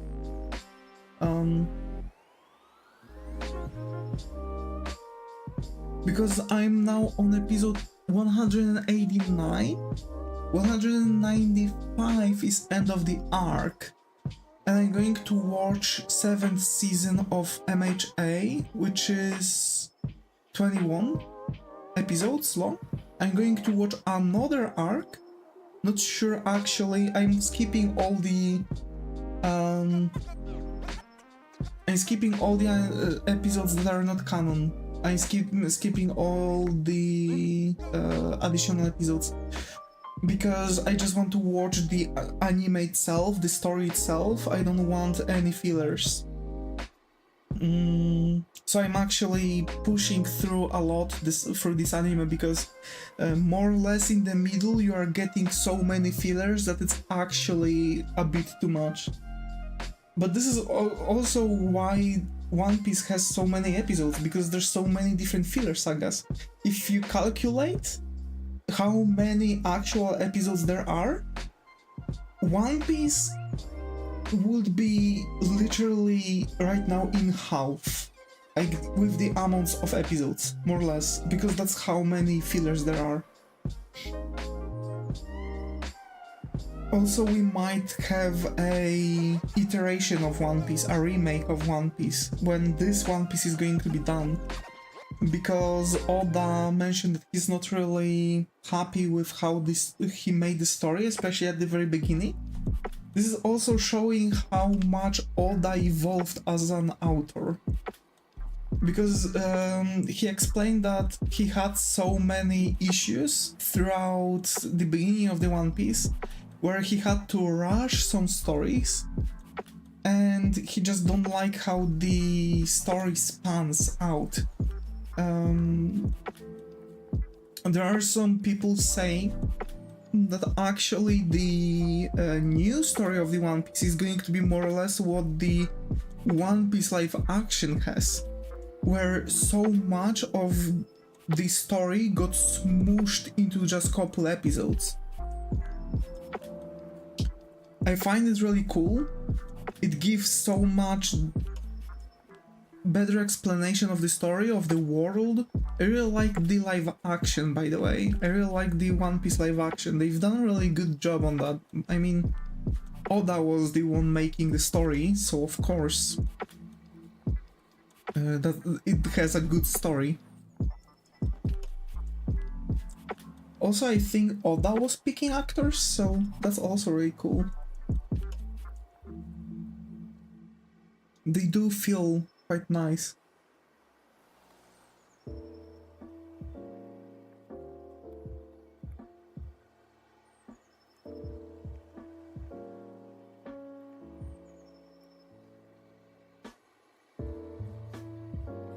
What's your favorite anime? Durarara. It's really cool. I love it. So far, probably the higher standing anime that I've ever watched. I also really liked Ergo Proxy, Bleach. Dan was pretty good. Yes, I've watched Dan. It's really nice. To be fair, most of the Durarara got 10s. There's one anime from Durarara that got 8 out of 10 from me. It's Durarara X2 Shu. It's because actually how the story spans is way too chaotic. They've actually kinda messed up how the story spans itself, but the special helps a bit. You've gotta watch specials. You have to watch this anime with specials, really, because the specials themselves actually give to the story like additional meaning. Like it's like additional episode that helps catching up with couple things. Death Note got 7 out of 10 from me. It's, to be fair, it's okay for the first half, and then everything drops. I didn't like the second half of this anime. I liked the ending, so it's like first half plus ending was pretty cool. Dandadan got also 7 out of 10. It was a bit chaotic. It was cool, but it was a bit chaotic for my taste. It was such a mix between serious action and so much comedic addition.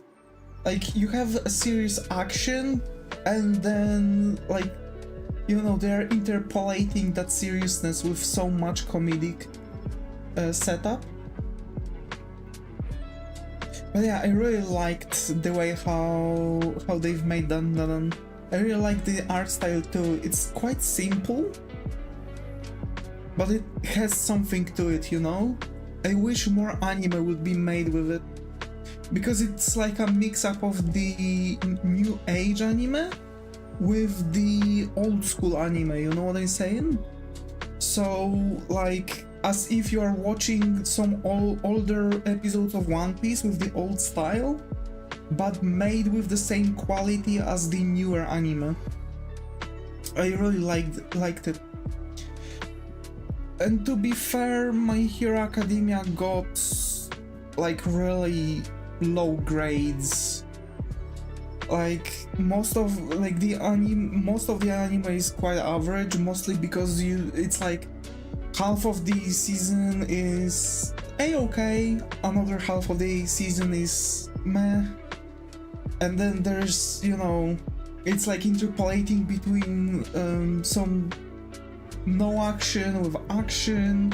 It gives so much, like, it has a lot of world building, but I believe this world building could be as well just added while keeping up the main story. Because when we see this, you know, school life of the, you know, MCs, it's like, meh. Also, Midoriya for the most of anime is a bit... Yeah, it is, but my brother loves it. Hey! That's so cool.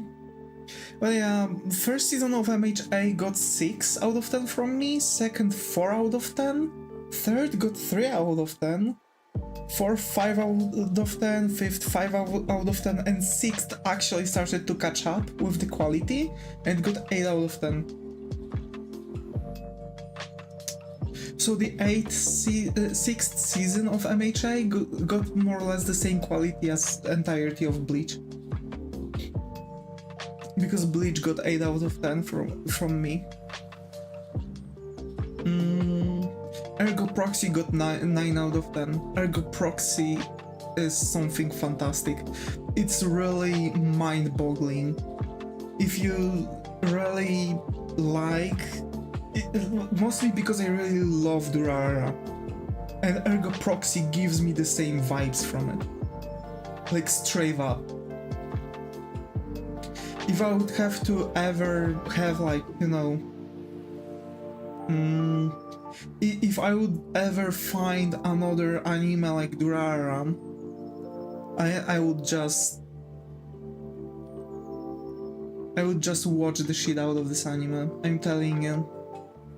But yeah, So I'm going to watch after this arc of from One Piece. I'm going to watch 7th season of MHA. We'll see. I'm hoping for something cool. I've seen ending of this anime and it's definitely something. It's the ending itself is really cool because I've seen manga. I just want to see how they are going to animate it. And I feel like manga was far better than anime. Anime is weird. It's like as if some parts of like the story is the same as manga, but it's as if in anime those parts are changed.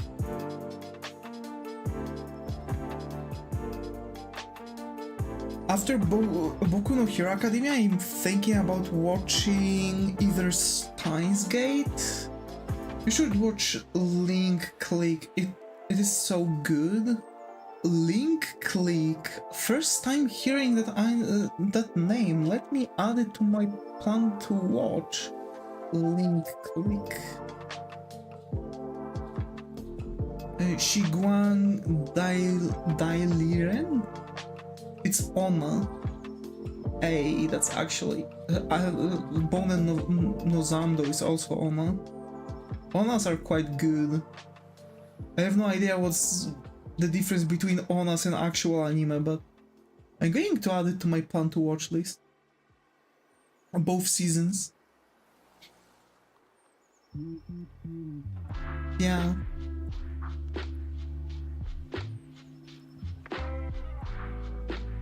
There's also 5.5 episode.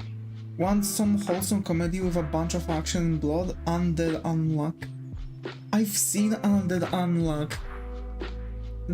At least I've seen some cutouts. People were talking about it. Let me add it to my plan to watch list. Wait, Undead Unluck? Like this? There we go, Undead Unluck. 24 episodes planned to watch. Fuck yeah. And let's add special, because why not? Also, Spy X Family. I think I have one season? No, I have all seasons. So I have first part, second part, season 2, and season 3. Okay, that's good. That's all I needed. That's also that's also like a wholesome comedy with a bunch of action. I have to say, like, yeah. I really like some of those. It's difficult to mix action with comedy though, and a lot of anime are losing at it. I'm really hoping that I've seen that they had it done well in Undead Unluck and Spy X Family. Dandadan first season was kinda lacking on that part. Does it in a very cool way, yeah.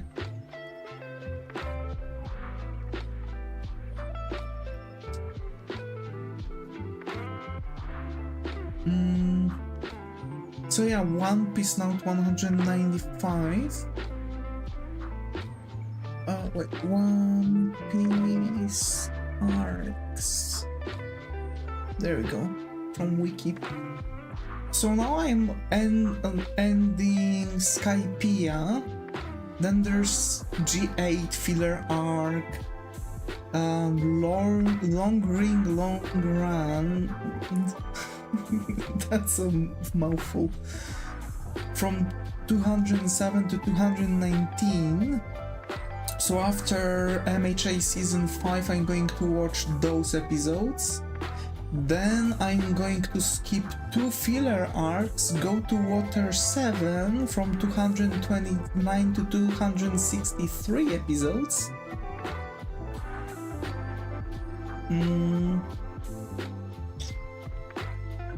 Then I'm going to watch another anime. I'm actually wondering what I want exactly, because after Long Ring Long Land, I want to watch probably Bonen no Zamdo or watch Steins Gate. If I'm going to watch Steins Gate first, then I'm going to of course watch the second season of it. We'll see. 1, 2, 3, 4, 5.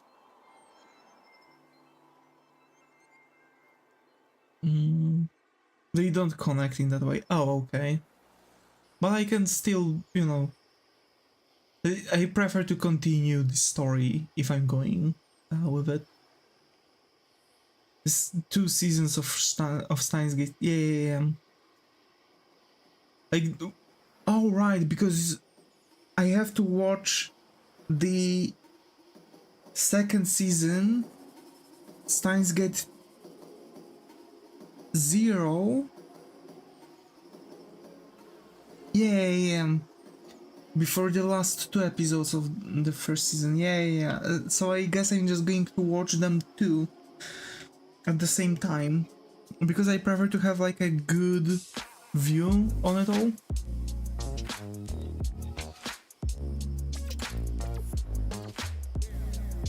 So I have 1, 2, 3, 4, 5. So I should actually finish Thriller Bark. And so 381 episodes. I should be after that to watch Boku no Hero Academia 7th season, Bonen no Zamdo, Code Geass, Hangyaku no Lelouch, and both Steins Gate.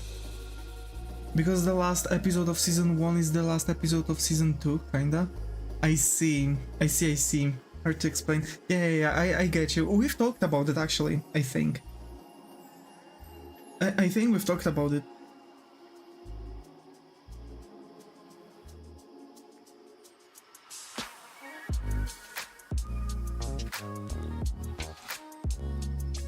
But yeah, because like there's like a skip that it's explained in the second season, right? And the second season explains some stuff from the like gives explanation to the stuff from the last. There isn't really a skip. Yeah. Hi Juicy, got to have you here. How are you? Hope how's it going? I've been doing okay. Just chilling. We're talking about anime right now. So I should be past the Tiller Bark. So I should actually have I think it's going to be entire crew assembled? When I finish those 5 anime? No. I'll have to watch Tiller Bark because Steins Gate is going to be watched. Okay. If you start watching it, you will understand why. Yeah. I have to sit down and watch it. So I'm going to finish MHA. I'm really hoping that anime is not going to break at all. I'm going to later like get all the grades that I gave to MHA and give the entire series overall grade. Because for now, let me actually calculate it. It's 6, 4, 3, 5, 5, and 8 divided by 6, so it's like 5.16 overall for so far overall MHA. That's actually crazy if you think about it. That's pretty average anime, I have to say. Because there are so many things that are that could be cut out or smooshed into the actual story.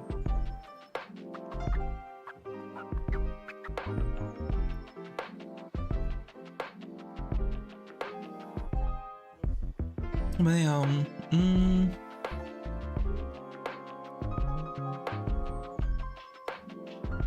I can't wait for another season of Dandan, and I'm really hoping they're going to make it. Also, I have to find the anime calendar. I have already huge plan to watch list, but I definitely want to just go through all of it. Considering that I have some... It will come in 4 months. Ooh! I can't wait for it then. I have some... second part of the first season. Oh yeah, because the first season kinda got cut in half, right? I've noticed that this is what they are doing now, because they are allowing like 12 to 13 split, yeah. Because now season, it's like 25 episodes, but when it's the first season, I've noticed they are making like a test run with 12 episodes, then they are making second part. This is exactly what happened with Spy X Family too. Because, yeah, this is exactly 12-13 split. This is something that is, you know, kinda happens. Because the season 2, like season, usually it's now like 25 episodes, like Tate no Yusha. Almost all anime does it nowadays, yeah. I mean, I believe this is mostly because of the... how do you call it? It's mostly because of the... Also, where is Freeren on your list? Freeren?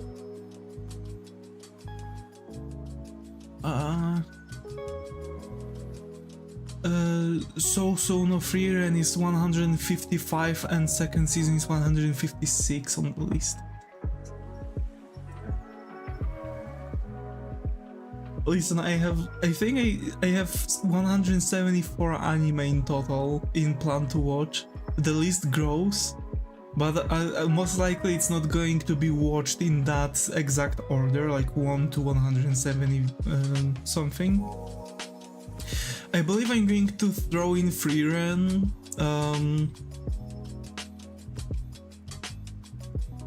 to the next roster, because now I have Boku no Hero Academia 7th season, then Bonen no Zando, Code Geass, and Steins Gate, both seasons, right?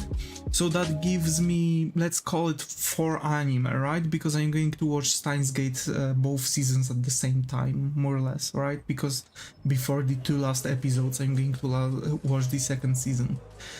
So that gives me 4 anime. So when I finish that, I'm going to push in Freeren both seasons. Probably Spy X Family. Can be kinda heavy. It's okay. I've been watching a lot of heavy anime. Like Monster, for example. The Grey Man. I've been watching a lot of those actually. But yeah. I mean, confusion-wise. Oh, don't worry. Like, again, like, I really like those anime. Like, Durarara, Ergo Proxy, like, those are highly standing anime. I believe Steins Gate is also going to be highly standing. We'll see.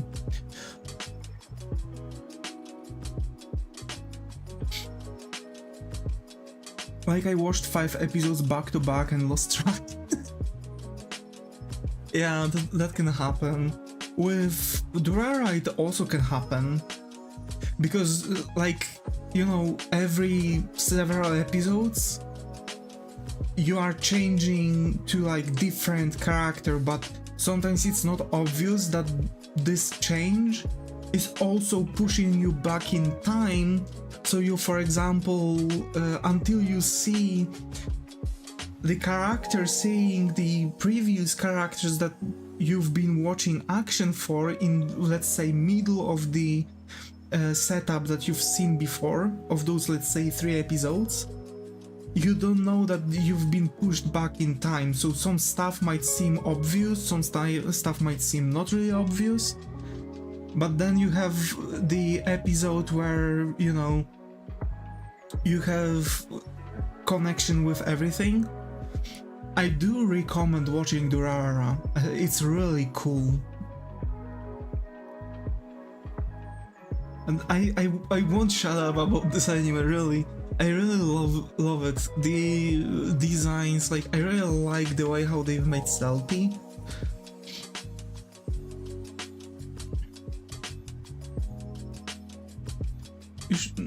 It's Chinese? Oh, I see, I see. Sorry, Muto, I haven't seen your message. I've totally missed your message about the fact that the anime is Chinese. Yeah, I'll watch it for sure. Link click. So I do have some anime, and I want to have some more anime because, of course, you know, after all, later, now the longest anime I have is One Piece on the list. Then there's Black Clover with 170 episodes. There are like 51 and 52 episodes, 103. Right, but in general, later on, I'm just seeing anime that are like, you know, normal season length generally. So basically, you know, I have to look through some stuff. SG is more like keeping track of the state of the world. Ooh, that's really interesting.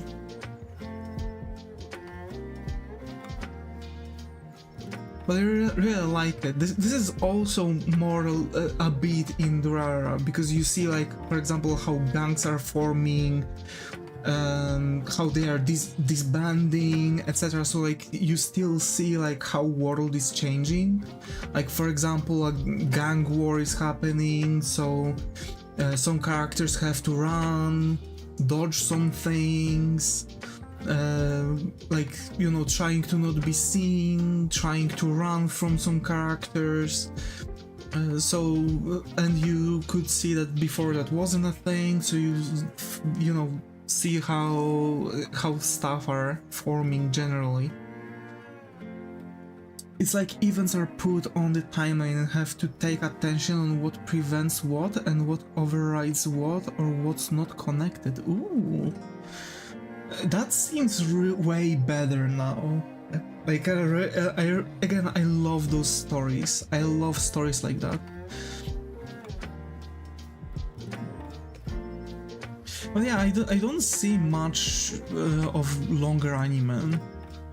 I have just couple that are like 100 above 100 episodes, but most of them are like, if you know the movie, like 12 Monkeys, if you know the movie. Something rings, but I'm not sure in which church, as we used to say. But yeah, there are... It's going to be way easier when I'm going to finish One Piece, isn't it? Because later on it's just going to be like trying to keep track with One Piece. Probably I'm going to catch up with the arc. Link Click is better than Steins Gate. By sending messages back themselves in time. That's so cool. You think so, Muto? I don't know. I don't know. To be fair, I don't really like saying which is better, which is not. You know, overall, I'm just going to still watch anime after all. What was there also from anime? IS? Infinite Stratus? That was quite fun anime. It's like comedic harem anime though. Infinite Stratus. Yeah. But there are way more things, because Infinite Stratus itself has only 2 seasons, so it's really easy to get into it.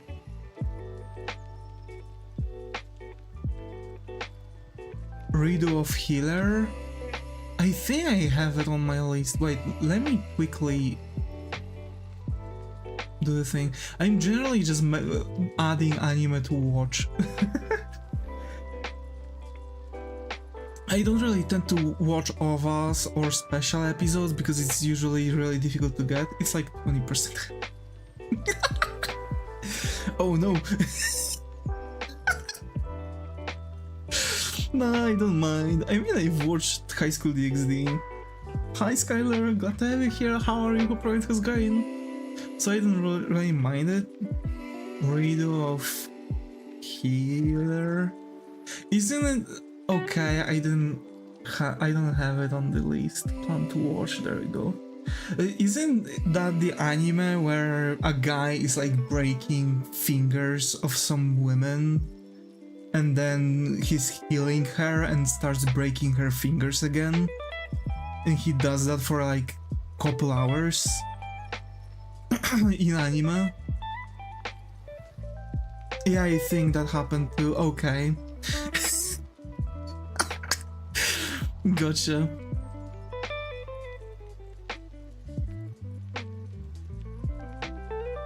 But yeah, I have to say, like, I really, that is on the tame side. Yeah, I think I've seen, I think I've heard some stuff about it. I don't mind that, but because again, like, I've watched High School DxD, but it wasn't really flying high with the grades.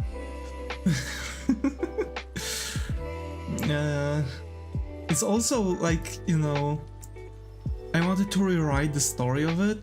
I think it might be easier to rewrite it now, because I'm writing a book now. I want to finish writing the book, you know, make it a release and start like focusing on comic books. So I want to like, you know, speed run through the book, find like how I can quickly make it, right? How quickly I can write a book, release it. It's going to be like, you know, Amazon release. And then I would want to, you know, push through, how is it called? Push through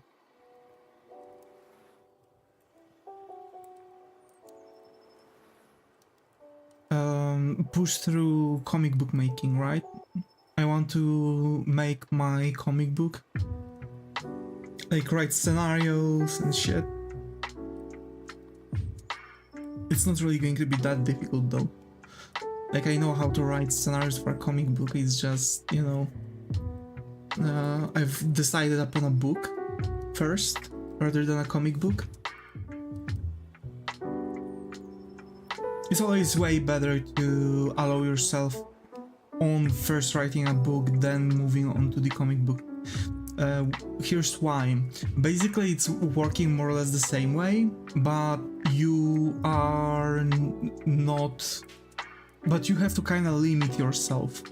Why writing a book is good at start? Because you're learning how to describe things better.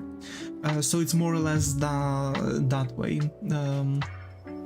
I'm almost done with second chapter. I have now just couple last pages of the second chapter, and I think I should be able to rush speedrun through the third chapter. We'll see, because I think I found a better way to write it. It's a sketch though. I have to later on like reread everything, rewrite every single chapter, you know, just making it in a very specific way.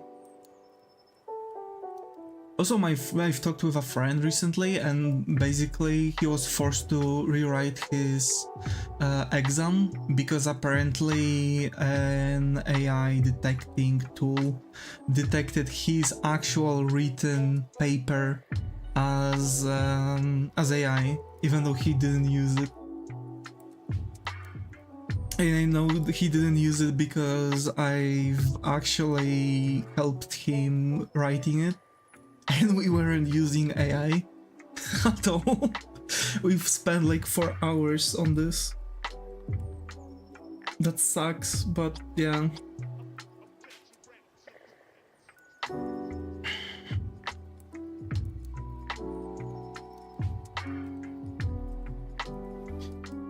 To be fair, I'm still thinking. I want to find the anime calendar because here in Poland we've had a site that had like, the anime calendar. Don't use the AI language. What is AI language? We're writing this in Polish. And it was still detecting it. Like we were just, you know, writing things. Most AI speaks in a very specific way. Oh, I don't know. I have to find. I have to write something and check if the AI thing is going to detect how I'm writing as the AI. It would be funny if it's going to be me. Like straight up, imagine just me actually writing. What I wrote is actually AI, but it's not. Like starting to speak like certainly. Oh. No, we were like just writing. You know, it wasn't like, oh, certainly this and this.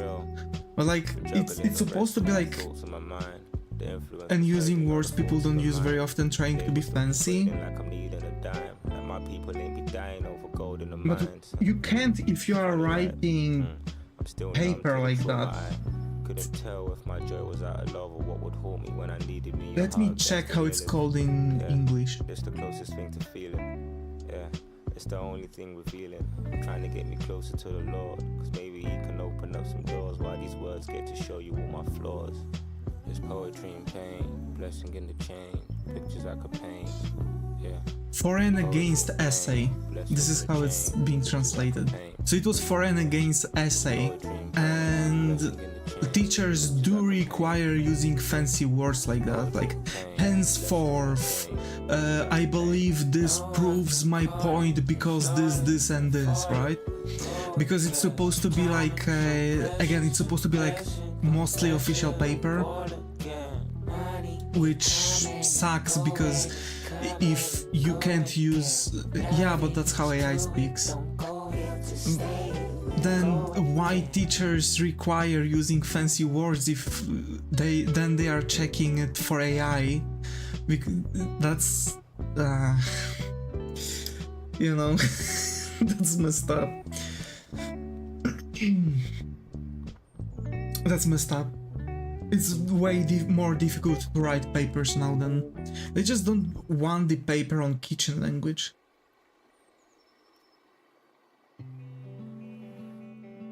Is kitchen language a thing?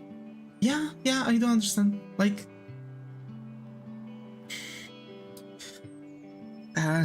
a you know, very simple people language, quote unquote, very simple people language. Casual, yeah, way too casual. There we go. That's the word I was searching for. But still, people were trying to not really use it, and like here's the thing. After that, he wrote it with again also without some words, right? Like for example, he wasn't using henceforth and stuff. So later the teacher, you know, was saying, "Oh yeah, but you know, you didn't use the words fit for and against essay," and he was like, "Okay, but I've just exchange the words that you've told me to exchange." So what the teacher was really, you know, wanting, it was like very weird, it was very weird, like a connection, very weird way how this teacher wanted to make things work. The friend later went to the principal and just he got his first paper graded normally.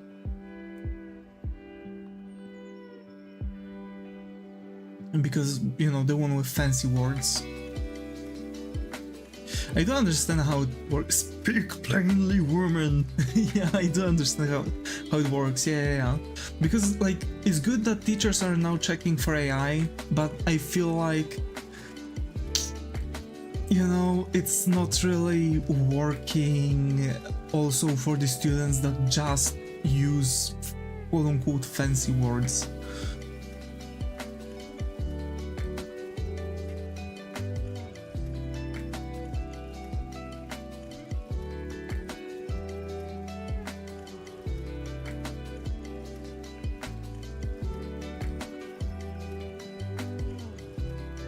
Alrighty, I'm going to wrap up.